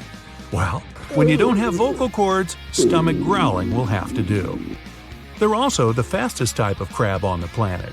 They can move 100 body lengths per second. That'd be like you running 1.5 football fields in the blink of an eye. Whoa, look at that! Hey, don't freak out. Those red waters you see aren't blood oceans. It's just a natural occurrence called the red tide. Red tides often happen in Florida, especially in the West Florida shelf, and they can stick around for weeks or even months. They're basically caused by an increase in algae levels, hence the color. Those algae produce toxins that can be harmful to marine life. They can also be bad news for us humans, causing symptoms like upset stomach and urgent bathroom trips, if you're picking up what I'm putting down. Volcanoes are super scary, but there's nothing scarier than getting taken out by a pyroclastic flow. These fiery flows move crazy fast and reach insane temperatures, like hotter than your oven on a pizza night. They're like a fireworks show of volcanic eruptions filled with ash, lava, and hot gas, speeding down mountains at 50 miles per hour. Some researchers claim they might even hit speeds of 450 miles per hour, almost as fast as a passenger jet. If you're unlucky enough to be in the path of a flow, you're in big trouble. The heat alone can turn you into a human barbecue, even if you try to hide in a building. The air around the flow can reach temperatures high enough to fry your insides, burn your clothes off, and leave metal melted into your skin, which almost sounds like a Marvel origin story. However, a lot of people have met their end because of these flows. But there's one crazy story about a guy named Luger Silbaris, still sounding like an origin story. So on the 7th of May, 1902, there was a major eruption on the island of Martinique. The night before, Silbaris had gotten into trouble and ended up in jail. Maybe this is a villain origin story. He'd been locked in a sturdy cell facing away from the volcano. The next morning, Mount Pella unexpectedly erupted, destroying St. Pierre within minutes. The flows wiped out around 30,000 people, but Silbaris survived in his cell and became known as the guy who lived through doomsday. The rescue team found him 4 days later. By the way, the cell still stands today. I hope somebody tested him for superpowers. Back on August 21st, 1986, a guy stumbled upon some animals showing no signs of life on his way to Nios village in Cameroon. To his shock, he later found out that everyone in the village had mysteriously passed away. The same thing happened at Lake Manaun in 1984. Turns out, those tragic incidents were caused by something called limnic eruptions, which are pretty rare disasters where carbon dioxide suddenly bursts out of lake waters, creating a hazardous gas cloud. These type of eruptions usually happen in lakes with high levels of CO2, which can be caused by things like volcanic gases and high pressure. Any little change in temperature or pressure can set off an eruption. So, experts have started looking into ways to safely release CO2 from lakes like Manaun and Nios in order to lower the risk of more disasters in the future. In March 2024, a video captured a terrifying moment of a woman disappearing into a sinkhole while browsing through a Chinese department store. Guess she got more than she bargained for. Ha ha ha. Moving on. The scene unfolded as the floor beneath her gave way, sending her plummeting into the abyss. In the midst of the chaos, another customer frantically ran away before returning to check on the woman who had fallen. Their quick thinking and the swift response of emergency crews and firefighters saved the day, resulting in only minor injuries for both women. I'm glad that lady checked on her because I would be gone. An anvil cloud is basically a big cloud made of ice particles that forms at the top of really tall thunderstorms, or those huge cumulonimbus clouds. The flat top shape is caused by the air rising in the storm and spreading out when it hits the stratosphere. That's why it's called an anvil. It looks like the tool metal workers use. Duh. The air from the anvil cloud is cooler than the stratosphere air, which keeps it from going any higher. You can spot anvil clouds from really far away, sometimes over 100 miles. Often you might see streaks of snow coming from the edge of the cloud known as virga. The snow disappears before hitting the ground because of the dry air. If you notice clouds poking through the flat top or bubbling up, it's an overshooting top, a sign of a super strong storm. Anvils are known for producing dangerous lightning. Normally, lightning comes from the bottom of a storm, but anvil clouds can produce really powerful lightning from the top. This lightning can strike out of nowhere, even from up to 30 miles away. So keep an eye on those anvil clouds if you see one forming nearby. Lahars are no joke. They're basically fast-moving, super dangerous streams of rock, ash, and water that come down the slopes of volcanoes. It's important for everyone to be aware of them. Scientists, policymakers, and even us regular folks.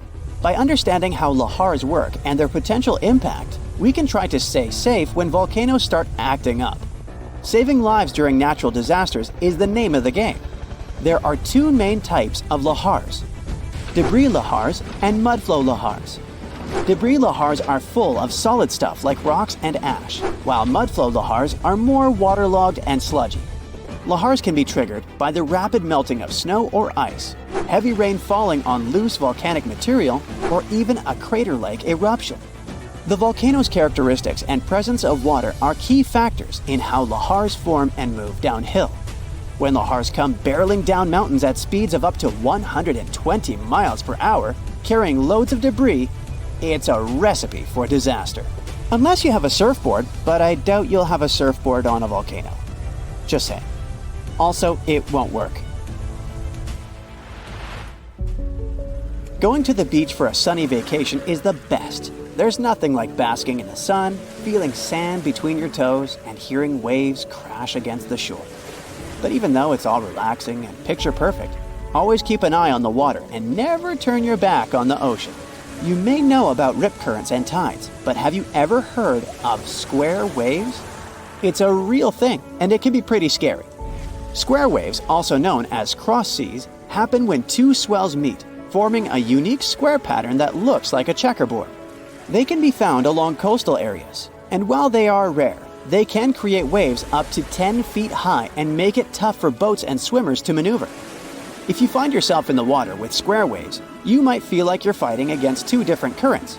The best thing to do is to not go too far out to begin with, and get out of the water as soon as the waves become too strong. Square waves are more dangerous for boats and ships, so it's best to stick to the shallow waters and stay safe. Whirlpools and maelstroms are powerful natural forces that have scared sailors for years. They happen when certain weather and current conditions come together just right. Most of them are safe if you stay away, but let's see what they really are and how they form. A whirlpool is basically water that starts spinning when two currents meet, or one current hits something solid like a wall. They can be big or small, depending on the speed of the water and waves. Most aren't dangerous, but there are also maelstroms, which are large, forceful, and violent whirlpools, caused by ocean tides and narrow straits. Tidal currents in places like Norway's Saltstraumen and Moxstraumen can create massive whirlpools. Scotland's Corryvreckan whirlpool is one of the world's largest. Other examples of whirlpools can be found in Japan, Canada, and New Zealand. Are they portals? They're definitely not portals. Researchers have recently looked into ancient underwater volcanic eruptions and how they affected Earth's climate. They studied materials from Bronze Age eruptions to learn more about their scale, dangers, and impact on climate. For example, One eruption about 3,600 years ago in the Aegean Sea caused chaos in Santorini. The study focused on this event to understand its importance. By analyzing volcanic deposits, the researchers gained insights into how future eruptions could affect climate. They discovered that sediment waves from shallow underwater eruptions could lead to tsunamis and impact the ocean floor. These findings help us understand how underwater volcanic eruptions relate to the marine environment, which can help us predict climate changes in the future. Sharks, stingrays, crocodiles. If you encounter any of these whilst in the water, you know what to do. Get away quick. But let's look at some visually less intimidating underwater creatures that you should do the exact same thing upon seeing, as they can be just as dangerous in their own unique ways. Let's start with the pufferfish. Why is this bizarre-looking fish that's usually no more than 3 feet in size something you should avoid? Well, let's first address the strange appearance of the fish. For those of you who've never seen it, which is unlikely given its prominence in numerous film and television shows, you'll be aware that they have the unique ability to inflate themselves like a balloon. Researchers believe they developed this feature as a defense mechanism, given that their slow and clumsy swimming style makes them vulnerable to predators. So, instead of trying to escape by outswimming their chaser, the pufferfish can inhale large amounts of water or even air and expand up to 3 times their original size. They're able to do this because their stomachs are highly elastic, and by the time they're finished inflating, they look like a football. Well, a football with spikes, that is. These spikes are known as spines. Even though the fish can inflate to a large size, this still won't be enough to put off all its potential predators. So, these spines' purpose is to make the pufferfish even more inedible. Now, common sense would suggest that you should have no interest in jumping into the water and trying to eat a pufferfish for lunch. So why does being difficult to eat make them something you should avoid if you come across them in the ocean? Oh, did I not yet mention that pufferfishes are extremely toxic? Let's break it down. In the event a predator fancies proving themselves as fearless and unbothered by catching themselves a pufferfish as a snack, they won't enjoy it for long. Almost all pufferfish contain tetrodotoxin, a poisonous substance. On top of making a pufferfish a very unsatisfying meal from a taste standpoint, this substance is also lethal to fish. And not just fish, but humans too. The substance is almost 1,200 times more poisonous than the well-known poison cyanide. There's enough poison in one pufferfish to endanger nearly 30 humans. Oh, and in the event you come into contact with this substance, there's no known antidote. So yeah, maybe it's best to stay away from them altogether. Might not be the easiest thing to do, by the way, if you spend a lot of time in the ocean, as there are more than 120 species of pufferfish found worldwide, most of which are in plentiful supply. They range in size from the 1-inch long dwarf, or pygmy puffer, to the giant freshwater puffer, which can grow to more than 2 feet in length. They all have 4 teeth that merge together into a beak-like form. Not to worry though. Thankfully, pufferfish don't have any real interest in humans. They're carnivorous, but their diet mostly consists of invertebrates and algae. Bigger pufferfish will even crack open and eat clams, mussels, and shellfish with their hard beaks. The pufferfish are believed to synthesize their poison from the bacteria in the animals they munch on. Who would have thought that those fish that look like the similarly named puffer ball could be so dangerous? So what's the next underwater creature that you should express caution around? Perhaps even more conspicuous with its deadliness is the Congus geographus, more commonly referred to as the geography cone, which is the most dangerous out of the 500 species of cone snails. Yep, you heard that word right, snail. Not that different from the snails you used to pick up in your garden as a kid. This little guy, who typically measures between 4 and 6 inches, is better off to be avoided. However, you might be tempted to try and examine one, given their beautifully patterned brown and white shells, which are highly prized by shell collectors. So, why are they dangerous? Well, just like the pufferfish, they're also poisonous. Their venom is a complex concoction of hundreds of different toxins. It's delivered via a harpoon-like tooth propelled from an extendable proboscis, which is the long nose of any mammal. What is it with these creatures' lack of concern for human safety? Just like the pufferfish, there's no known antidote for the geography cone's venom. Treatment is limited to keeping any of their victims alive and well. Are there any side effects of their venom? Well, more bad news. Yes, there is, and it's instant paralysis. It has to be, or the snail's prey would simply swim away to die, and the creature would be left with nothing for its efforts. You have to remember that speed isn't the strong suit of most species of snails. Most gastropods, another name for both snails and slugs, move at a maximum of 3 inches per minute. This means if a snail didn't stop to rest for an hour, it could still only travel a distance of 16 feet. Not exactly an underwater cheetah. This type of speed doesn't make them terrifying as far as predators go. But what is terrifying is how something so slow can still be so dangerous, and several humans have had unfortunate encounters with the creature. Luckily though, like the pufferfish, the geography cone doesn't have regular contact with humans, and accidents usually only occur due to divers startling or stepping on the creature, or picking up a shell, not knowing the creature's inside. The creature has more of an interest in seeking out fish, marine worms, or other snails as prey. The geography cone also provides evidence that Mother Nature might have a great sense of humor. Research has found that among the compounds found in cone snail venom are proteins that, when isolated, have massive potential as a pain-killing medicine. These proteins target specific human pain receptors and can be up to 10,000 times more potent than other pain-killing medicine, without any of the potentially unhealthy added properties and side effects. So, pufferfish and underwater snails. Not exactly something as humans that we're going to think about when we have a gaping hole in our stomachs caused by hunger. Unlike crab meat, a total of 11 million tons of crab, lobster, and prawns are caught or cultured annually. Be careful about which type of crab you eat though. Not all of them make an enjoyable meal. This is especially true of the Xanthidae family, which is a diverse family of crab species found in Australia. They're easily identifiable from their black-tipped claws.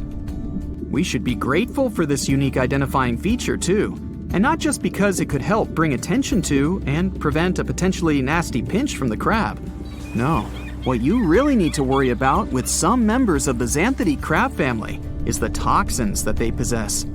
Although they don't produce the poison themselves, the muscles and egg masses of some of the species have been found to accumulate 2 of the most dangerous natural substances known to man, saxitoxin and tetrodotoxin. The second one is the same poison found in the pufferfish. As little as 0.5 milligram of either of these substances can cause serious damage to a human.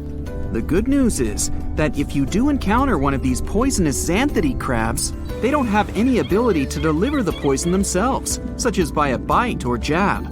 The only way to come into contact with their poison is by consuming them. And if you ever consider cooking that crab meat, note the toxins they possess are heat stable. This means that the toxins within the crab will persist in the tissue even if you boil them. If you really only have a Xanthidae crab to eat, which, as we've established, you can't, there's a Japanese species of pufferfish that may be a viable alternative. It won't be easy though. Only the most skilled chefs in Japan have licenses to use the creature as an ingredient to make a local delicacy known as fugu. How about you just run to the store and pick up some salmon? Then again, maybe it's best to just do as originally discussed and avoid pufferfish, poisonous snails, and toxic crabs at all costs. It turns out, starfish don't have a head. They are the head. When you first look at a starfish, you think it's got 5 arms. Scientists have always been curious about why starfish look like this, and in particular, where their heads are. Most animals, including us, have bodies that are bilaterally symmetrical, meaning you can split them down the middle and get 2 matching sides. But starfish, along with sand dollars and sea anemones, are different. They're radially symmetrical, meaning their bodies have identical parts spread out from the center. Starfish, or sea stars, are special because they have this 5-way symmetry, and you can divide them into 5 equal parts. To make this discovery, scientists used a technique called RNA tomography, which helps study genes. They focused on the genes controlling the outer layer, including the nervous system. Surprisingly, the genes associated with the head were active in the starfish's head and its arms. Yet, genes linked to the body trunk were hardly active. This suggests that starfish have a unique separation between their head and body. The study sparked new questions about how these creatures evolved and what their ancestors with trunks might have been like based on their fossil records. It also showed that genes active in the head of an acorn worm were also active in a starfish's skin, covering its entire body. These genes are the most active at the center of each arm, changing towards the arm's end to resemble genes found in the rear of other animals. Starfish lack genes for a torso. All this challenges traditional views on starfish anatomy.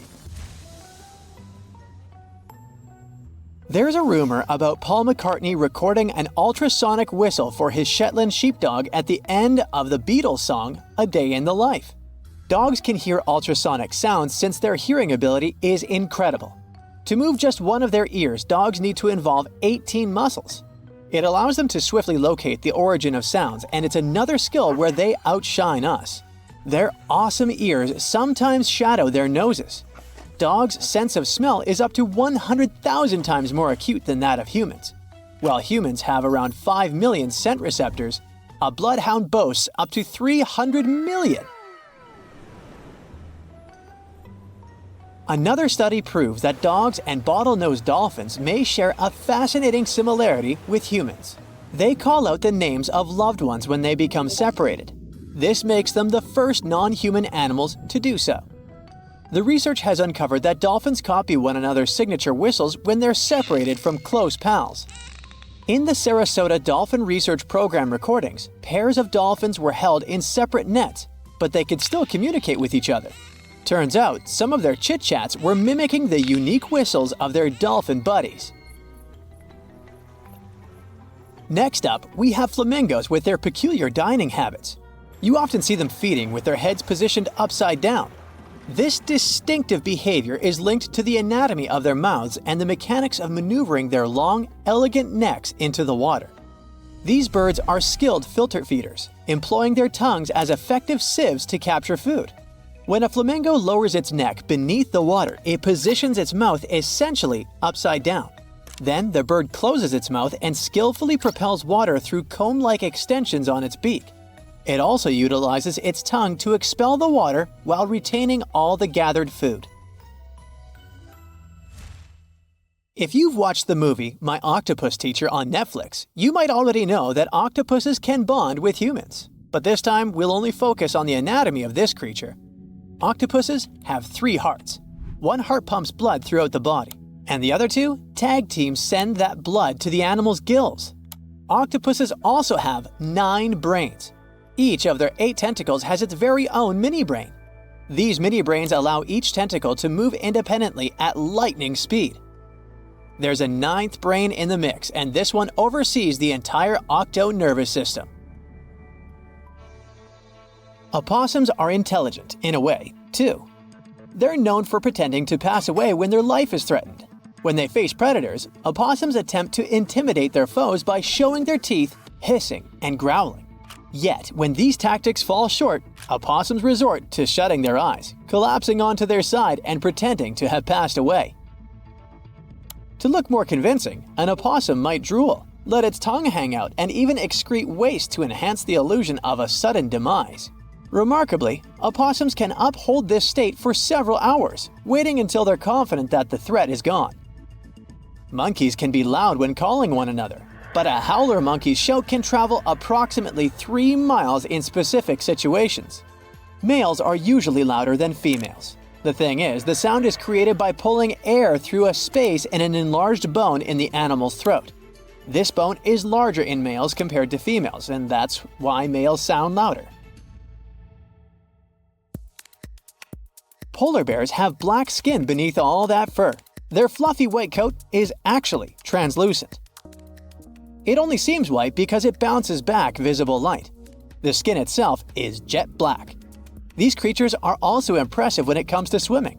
They can hit speeds of up to 6 miles per hour in the water, which is pretty fast for such big creatures. They can swim for miles and keep going for hours. Their big paws are designed for swimming. They use them to paddle through the water while their back legs stay straight and act like a rudder, helping them steer. Since we visited polar bears, we might as well add a romantic fact about penguins here. Male Gentoo and Adelie penguins put themselves out there with proposals. They offer their potential mates precious pebbles, essential for building nests in the harsh Antarctic landscape. If the lady penguin accepts the pebble, they're in it for life, bonded and ready to mate. Another study has found that our adorable house cats share more than 95% of their genetic makeup with tigers. These little furballs also mimic many behaviors of their wild relatives, like marking territory with scents and the classic, stalking and pouncing during playtime. Biologically though, a cat's brain is kind of similar to a human's. We share identical emotional regions in our brains. Cats can also make up to 100 different sounds. Owls have eye tubes or cylinders. Their rod-shaped eyes don't do the eyeball moving.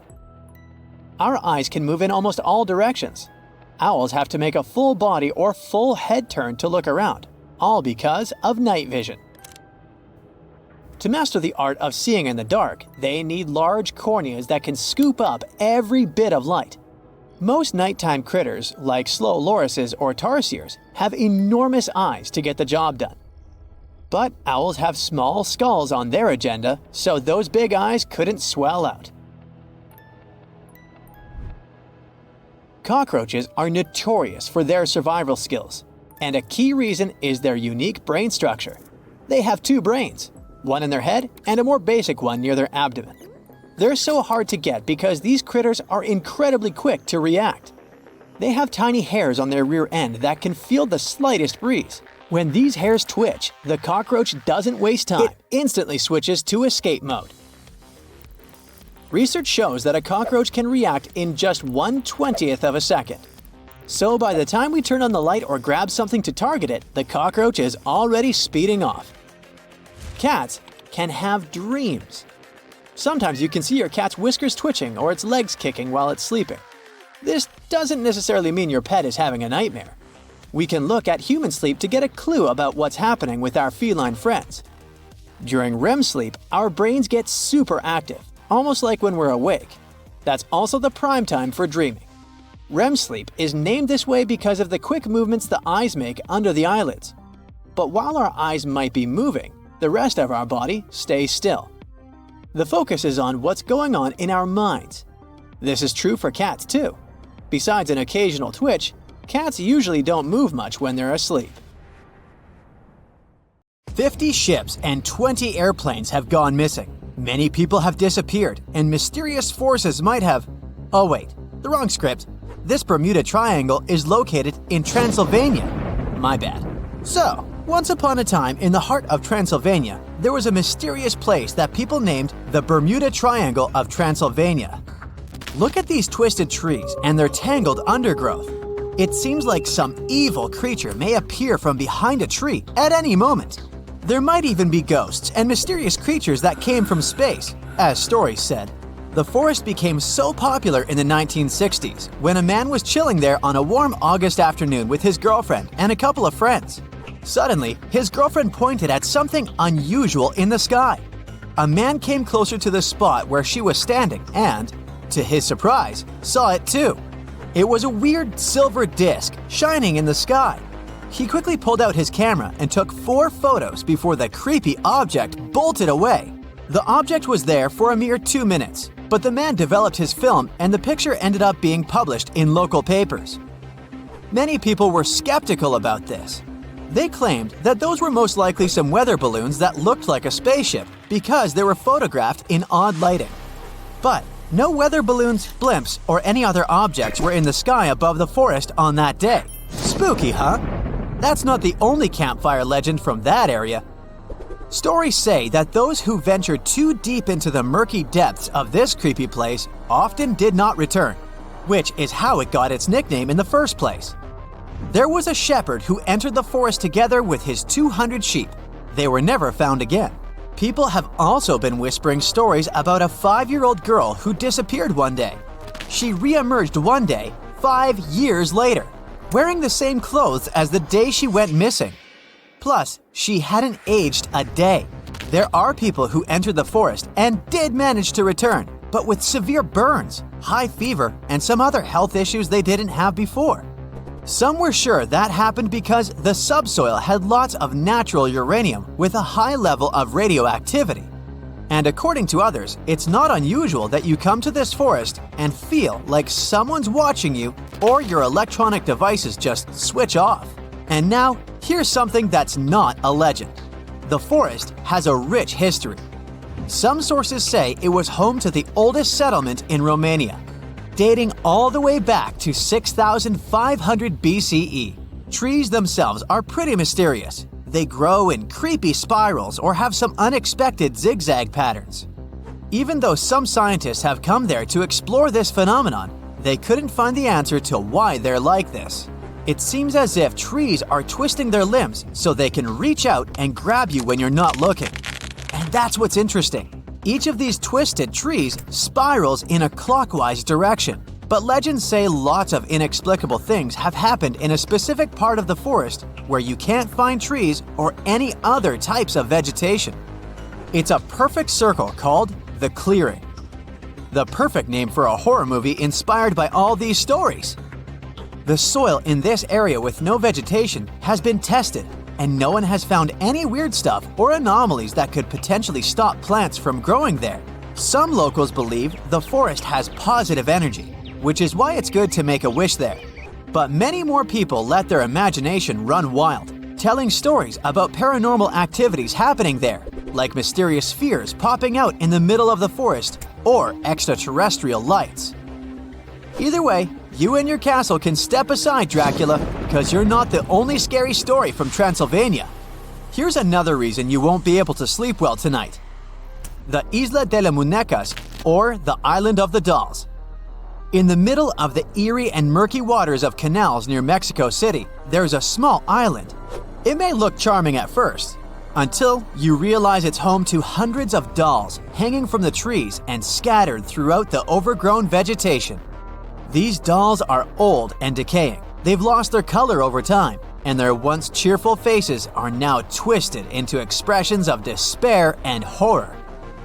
There is a sad story behind this disturbing place. It says the island used to be home to a reclusive man who left his family more than 50 years ago to live alone on the island. He started obsessively collecting dolls that were lost in the canal. The story says he even traded products he grew to locals to get more dolls. The man didn't clean these dolls nor show any interest in fixing them. He would just decorate his island with them regardless of the state in which he found them. Even those that looked good ended up ruined due to winds and rain. They weren't just outside. His cabin was full of these scary dolls too. Many people were terrified of this place, claiming it was cursed. But others believed the dolls safeguarded the island. Moving to the suburbs of North London, where you can find the mysterious Highgate Cemetery. It's definitely not a typical resting place for the dearly departed. This cemetery has so many peculiar graves, including those of Karl Marx and Douglas Adams. But that's not what draws visitors to its gates. People come there because of the legends claiming that this place is haunted by all sorts of spooky creatures, including vampires. Yup, stories about shadowy figures hovering over graves with glowing red eyes and sharp fangs never get boring. But this place wasn't always this creepy. It was established in the middle of the 19th century, once neglected and overgrown with crumbling monuments and vegetation that seemed to swallow up graves. But these legends became popular along with the place itself in the 1970s, after the cemetery had appeared in several horror movies. Some visitors there are even self-proclaimed vampire hunters. There's this peaceful and charming village called Pluckley, just a short drive away from London. At least that's what it seems at first sight. People whisper Pluckley could be the most haunted village in England. As you go through its winding streets, you'll come across many spots legends say are haunted. Many of them are connected to the Daring family, which held the title of Lords of the Manor for over 4 centuries. What gives the sense of old times is the round-topped windows on many buildings. Legend has it, hundreds of years ago, Lord Daring escaped when his enemies captured him. He jumped through one of these windows head first. In commemoration of this pretty daring act, every window in the manor house and the village was made in the same style. Even though the manor house burned down in 1951, the legacy of Lord Daring's escape lives on in the charming village of Pluckley. Some say Pluckley is surrounded by the so-called Screaming Wood. There are many legends about paranormal events that have occurred there. There are nice walking trails in this wood, but to be honest, I'd only be brave enough to hit them during the day. And how about the Crooked Forest? It's in Poland, and it consists of 400 pine trees whose trunks take a sharp 90-degree turn and then become weirdly curved, like the letter J. Someone planted them in the early 1930s, but it's still not completely clear how all these trees got the same curve. One scientist said this looked like a typical response to gravity. Plants have a special mechanism that allows them to reorient themselves when the stem is horizontal to gravity. So, these trees may have been grown this way for making boats or furniture. Of course, human imagination goes way beyond science, so many tried to explain the existence of these trees with stories of spirits that possess these trees or mysterious creatures from space that made them this way. Okay, I'm on. Let me just grab my popcorn. The stonefish. Stonefish aren't going to win any beauty contests, unless the pageant is for Best Rock Look-alike. Their tiny unreflective eyes and rough skin blend in perfectly with their environment. A large head, an even bigger mouth, and a home full of, it's rocks. And just because you're on the beach doesn't mean you're safe. Stonefish can survive for 24 hours out of the water. Stepping on one or even handling one won't be that fun. Their dorsal fin spines have extremely strong venom. It shoots out when they get stepped on, and it can lead to paralysis or even heart failure. You'll need help fast. No wonder they're one of the most dangerous creatures in the water, or anywhere. Be careful when scrambling around rocky areas. They love to play hide and seek. The deep-sea dragonfish. If there were a prize for the most hideous fish in the ocean, the deep-sea dragonfish would win. With slimy, scaleless skin, massive teeth, and a face only a mother could love, this bad boy of the sea is nothing to mess with. It likes to swim between 700 feet and 6,000 feet below the surface of the ocean, where the waters are the darkest and coldest. Along with some other creatures on this list, the deep-sea dragonfish relies on its bioluminescent body parts to catch prey. It also uses its hanging appendage, which boasts a little red light on the end, coming out from its lower jaw. Many fish mistake this little light for prey, luring them right into the jaws of the deep-sea dragonfish. Very clever dragonfish, very clever indeed. The fangtooth. The Mariana Trench is an underwater trench with a depth of 35,000 feet, nearly 7 miles below the ocean surface. Let that sink in. While scientists know the Mariana Trench exists, it's one of the least explored places on Earth. It's also the deepest area of Earth's oceans. And although many creatures down there probably haven't even been seen by humans yet, scientists have had the creepy pleasure of getting to know the fangtooth. The fangtooth fish shamelessly lives up to its name. Just look at that thing.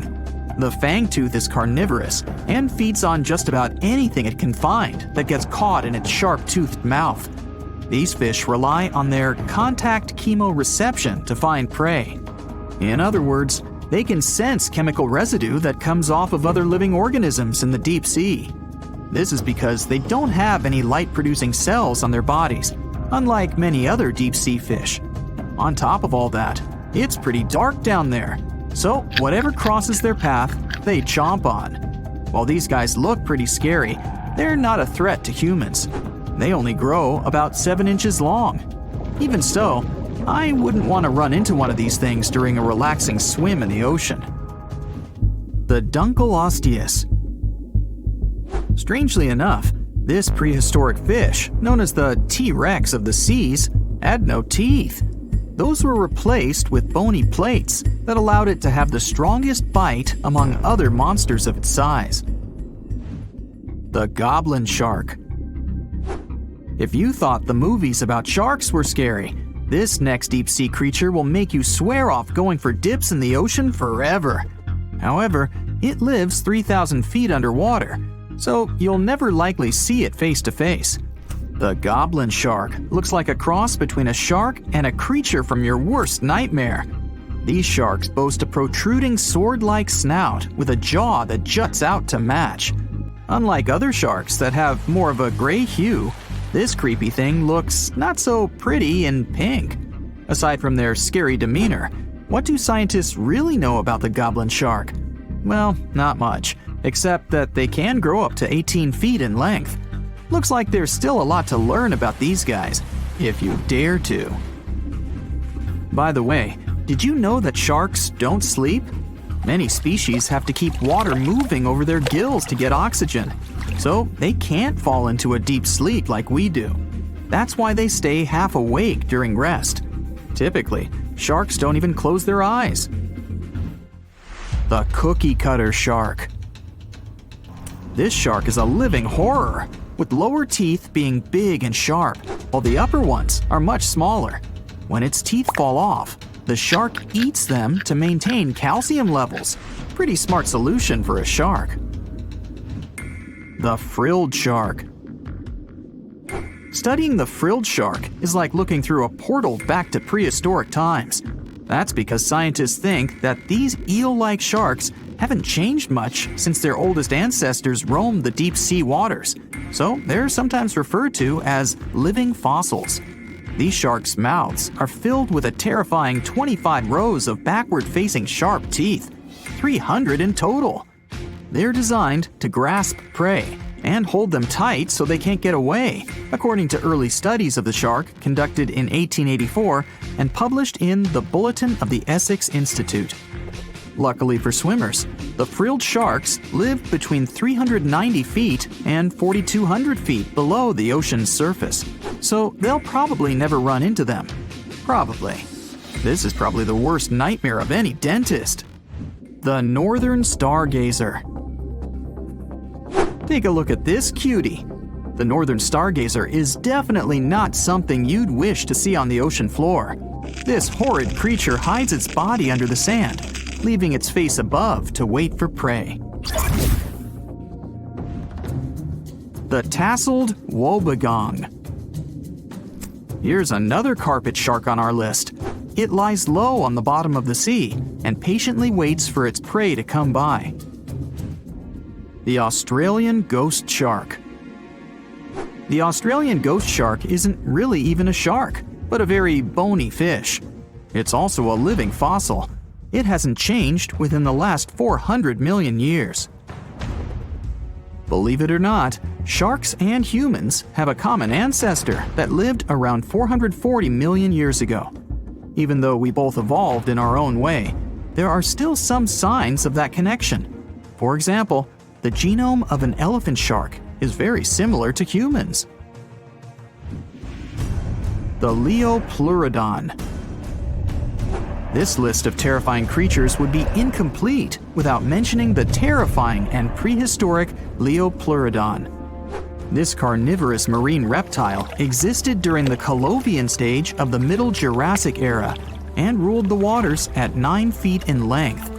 Scientists believe Leopleurodon thrived in this deep-sea trench because of its ability to swim long distances and its 4 paddle-like limbs.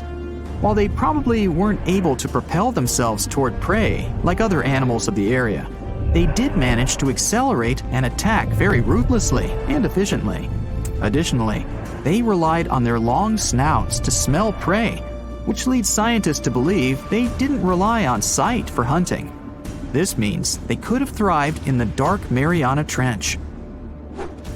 Around 150 million years ago, Leopleurodon became extinct due to competition for prey against other thriving marine reptiles. And I think I speak for all of us when I say, thank goodness for that. considering that scientists have only explored 5% of the ocean floor and found some of the scariest sea creatures imaginable. One can only dream of what other animals reside in the deep sea waters. Perhaps it's best to keep them in your imagination. Am I right? The megamouth shark. This shark is a filter feeder, and it's friendly to humans, although its huge mouth can look quite threatening. Like basking sharks, it swims with its mouth constantly wide open, as if it were on Twitter. The gulper eel. This deep-sea eel has an easily distended belly that allows it to swallow prey twice its size in a single monstrous bite. They have very unusual jaw shapes and can reach about 2 to 3 feet in length. Do you see that large log near the ocean floor? Maybe it's part of an old ship. Treasure, gold, diamonds, I'm rich! Well, as you get closer, you notice something. It's swimming! It's not a shark or a dolphin, it's a saltwater crocodile. Now don't panic. If you bump into one of these reptiles in the sea, it's unlikely it'll think of you as food.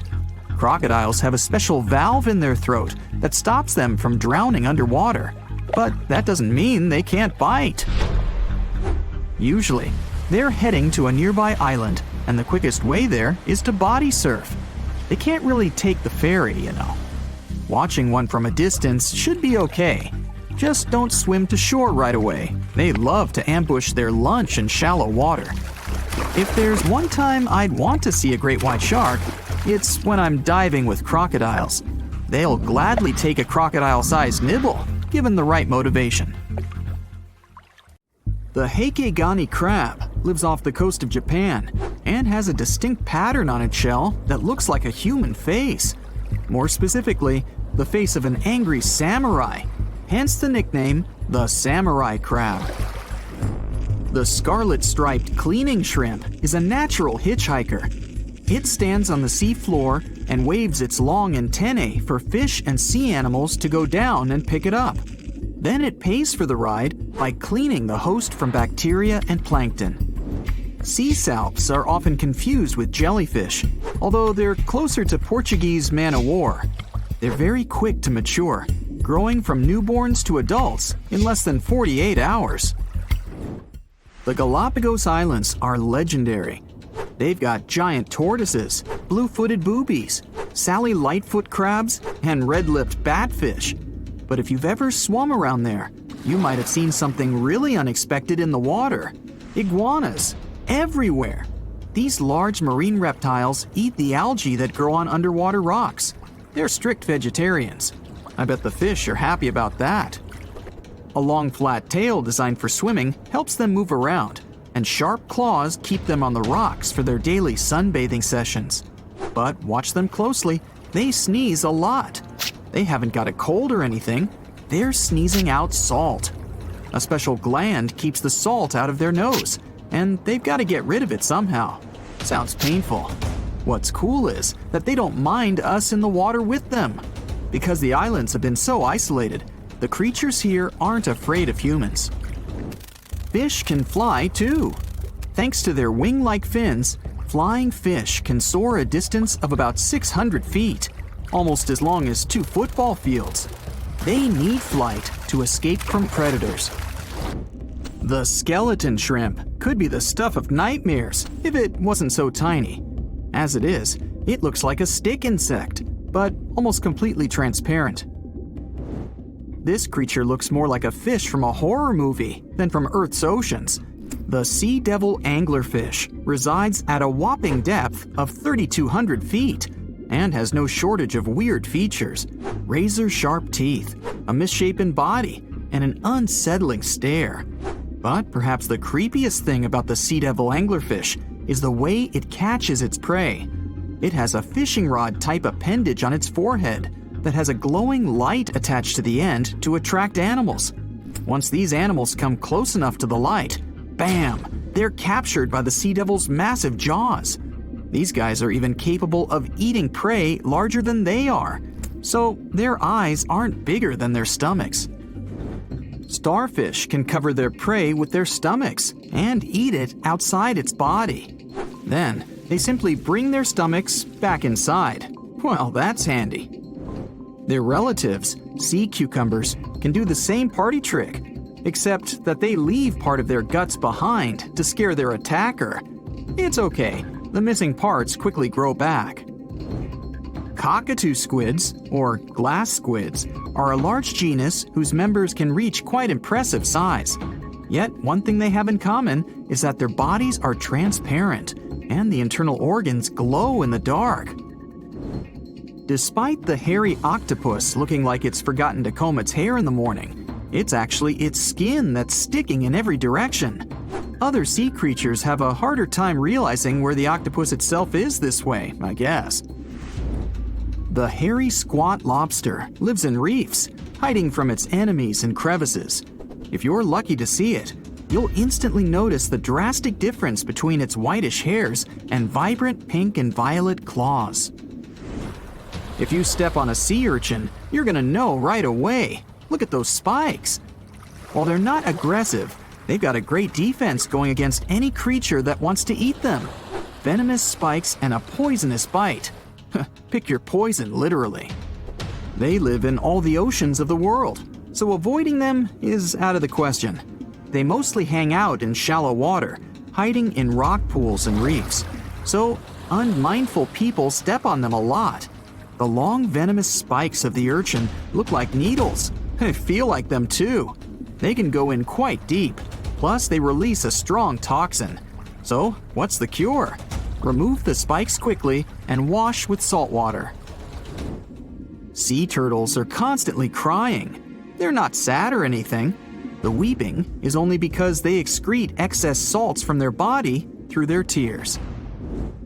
Box jellyfish tentacles grow up to 10 feet long, and each tentacle has 5,000 stinging cells. Not bad for a creature that's mostly just water. Their venom is strong enough to paralyze anything they want to eat. Now, if you happen to get stung, it's going to hurt a lot. Its toxins contain proteins that affect the heart, skin cells, and even our nervous system. No wonder it's considered one of the most dangerous creatures on the planet. I wouldn't recommend using sunscreen, soda, coffee, or other older methods. They don't work. Your best bet is some good old-fashioned seawater. Looks like jellyfish are the rulers of the ocean, not sharks. The margined sea lizard isn't an actual lizard. It's a kind of sea slug that dwells close to the water surface. It swims upside down and somersaults to get food. And let's admit, it looks very cute. When some foreign object gets into an oyster's shell, be it a grain of sand, a parasite, or garbage, the thing irritates the mollusk's inner walls. Since the animal can't spit the item out, it envelops it in thin layers that separate from the body. These pearlescent layers accumulate until they form a round pearl. In the past, people believed that pearls were the tears of mermaids. Now we know they're just some decorated debris. Dolphins have highly developed communication. They call each other by name. Each dolphin responds to a specific sound. Mostly they say, "Stop calling me Flipper." The orca is the largest of dolphin species, and they actually have different cultures. Two orcas from different social groups won't even understand each other's language. They're the only animal known to do this. I wonder if they developed any Google Translate for dolphins. The banded shrimp, or banded boxing shrimp, was really aptly named. It's got bands of color all over its body, and always stands in a boxer-like, ready-to-strike pose. The brown-lined paper bubble is another sea slug, and it definitely looks like one. It's got a special ability though. It can quickly burrow holes in the sea floor, hiding from enemies inside them. The snakefish, as the name implies, looks a lot like a snake, but it has a very distinctive feature. It can walk on its fins. Thanks to this peculiarity, it easily crawls from one waterbed to another, choosing habitats more to its liking. On the way, a snakefish can get hungry for sure, so it often munches on small birds and rodents. It can grow quite big though, and hunt even larger animals. How much weirder can it get than to walk through the woods and suddenly see a huge and toothy fish stalking some rabbit? The alligator snapping turtle catches its prey by going fishing.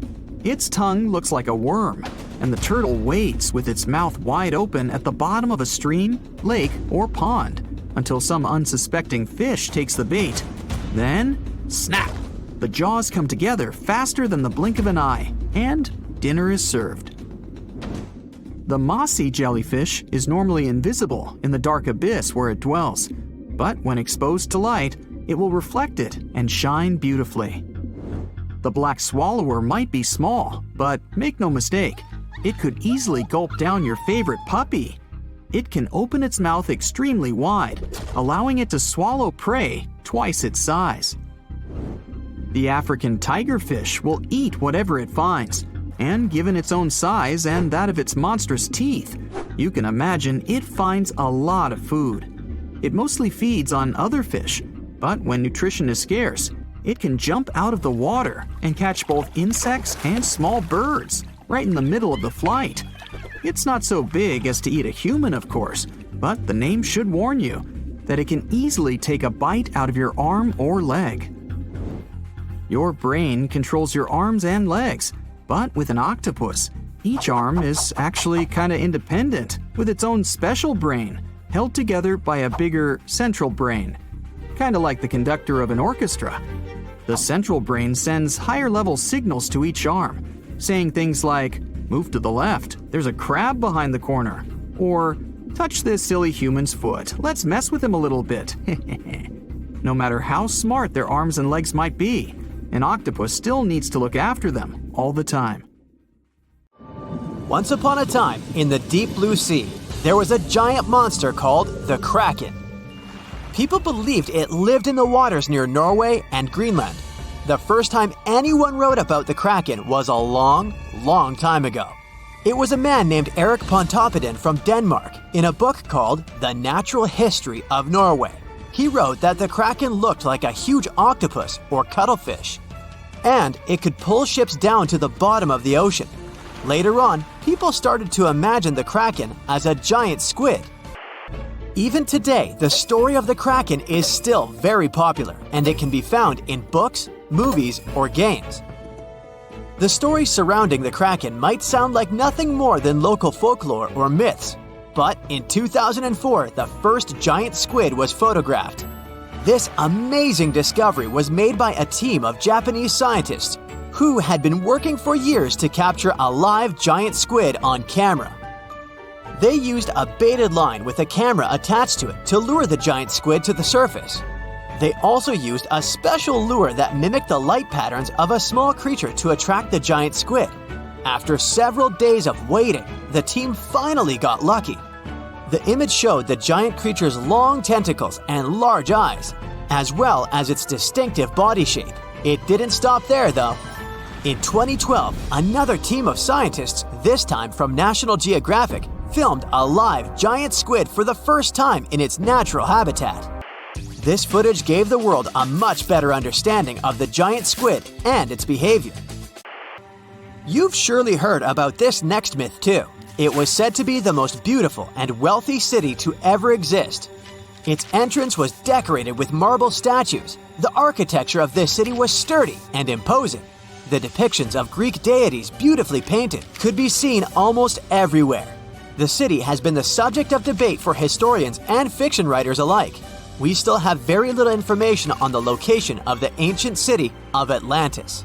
That is, if it even existed. Since it was supposedly swallowed by the sea in its entirety, it's no wonder some curious minds linked it to other mysterious locations on Earth, even to the Bermuda Triangle. But let's not get ahead of ourselves. It's not yet confirmed that Atlantis truly existed. The idea of an island sinking into the sea due to an unknown disaster is a widespread idea in mythology and popular culture. However, it is possible that the story of Atlantis was inspired by actual events, such as the sinking of islands like Helike. On this island, located in the Gulf of Corinth, there was a thriving ancient Greek city. It was known for its prosperity and wealth. And it was also an important spiritual headquarters for the Greeks.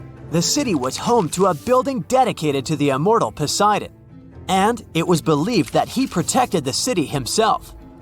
However, one fateful night in 373 BCE, a massive earthquake struck the region. The ground shook violently, and the city was swallowed up by the sea in a matter of minutes. The residents of Helike, unable to escape the disaster, all disappeared under the waves. The sinking of Helike was a great tragedy for the ancient Greeks, and it was seen as a punishment from the higher spirits. Many believed that the city's prosperity and pride had angered them, and they had punished the city by destroying it. The city remained underwater for centuries, and it was not until the 20th century that it was rediscovered by modern archaeologists. Today, the most part of the city is still underwater. While we're on the subject of Greek myths, we have to talk about the famous city of Troy. This was a legendary city in ancient Greece. Scientists believed for years that it had been made up by writers and philosophers. According to an ancient Greek legend, the city was founded by the Trojan prince Paris, who stole Helen, the wife of King Menelaus of Sparta, and brought her back to Troy. This event sparked a huge conflict between the Greeks and the Trojans that lasted for 10 years. One of the most famous stories from the Trojan conflict is the tale of the Trojan horse, a large wooden horse that the Greeks built and left outside the city gates as a gift to the Trojans. The Trojans, believing the horse to be a symbol of peace, brought it into the city. But inside the horse, there were Greek fighters who, once inside the city, opened the gates and let the rest of the Greeks in. The Trojans had no escape this time, and they were ultimately defeated. The city was rediscovered in the 19th century in modern-day Turkey. It's located near the Scamander River. Today, this region is an archaeological site and draws a lot of tourists each year. The following myth is indeed sad, but it might have some truth to it too. It is said that years ago, the Solomon Islands in the Pacific Ocean, there lived a man that was deeply in love with his wife. The woman, however, decided to leave him for another man and moved to the nearby island of Tionamanu. Heartbroken and filled with rage, the man sought out a curse to take his revenge. He set out on a journey in a canoe, determined to bring destruction to the island where his wife had fled. Upon arriving at Tionamanu, the man planted 2 taro plants. One he kept for himself. According to the instructions, once his own plant began to sprout, disaster was supposed to strike the island. And it did. The man watched from a mountaintop as a series of waves smashed into the island, causing it to sink beneath the waves. Tionamanu was a real place, but it's not entirely clear when it disappeared. It is said that waves alone could not have washed away this small but tall volcanic island. But an undersea earthquake could have probably done it. The island was balanced on the edge of an unstable underwater slope. The most reasonable explanation is that a huge earthquake shook the region, which made the weak foundation collapse and caused the island to sink beneath the waves. This island-sized landslide would have pushed a lot of water out of the way, which would have created a series of massive mega tsunamis. So, although those vengeful waves could have occurred, they were most likely the result of another event. And that sad man, with his curse fulfilled, returned to the Solomon Islands with his heart still heavy after the loss of his wife. We won't leave the ocean waves just yet, but we're heading over to Hawaii. A legend has it that once upon a time, there was a Hawaiian higher spirit named Pele. She was the protector of volcanic fire and was said to have arrived at the islands to flee from her older sister. To conceal herself, Pele hid in various hideaways on each of the islands until she finally concealed herself in a pit at Kilauea. This is why, according to the legend, Kilauea is known as Hawaii's active volcanic center today. The story may be visually stunning, but in reality, volcanism is caused by the superheated mantle that triggers a lot of melting beneath the surface of our planet. People also say that Pele's tears and hair can be found scattered around the volcano. However, reality has more to do with physics than with folklore. When lava cools rapidly, particularly when it gets quenched in water or a small amount of it flies through the air, it turns into volcanic glass. When it stretches and cools down, it can sometimes form tear-shaped droplets, or it can get stretched so thin that it begins to look like strands of hair. We know today that Hawaii is a volcanic region known for its fire mountains, with huge streams of lava shooting up from active vents. It's no wonder it became an ideal origin place for the story of two sisters and their sibling rivalry.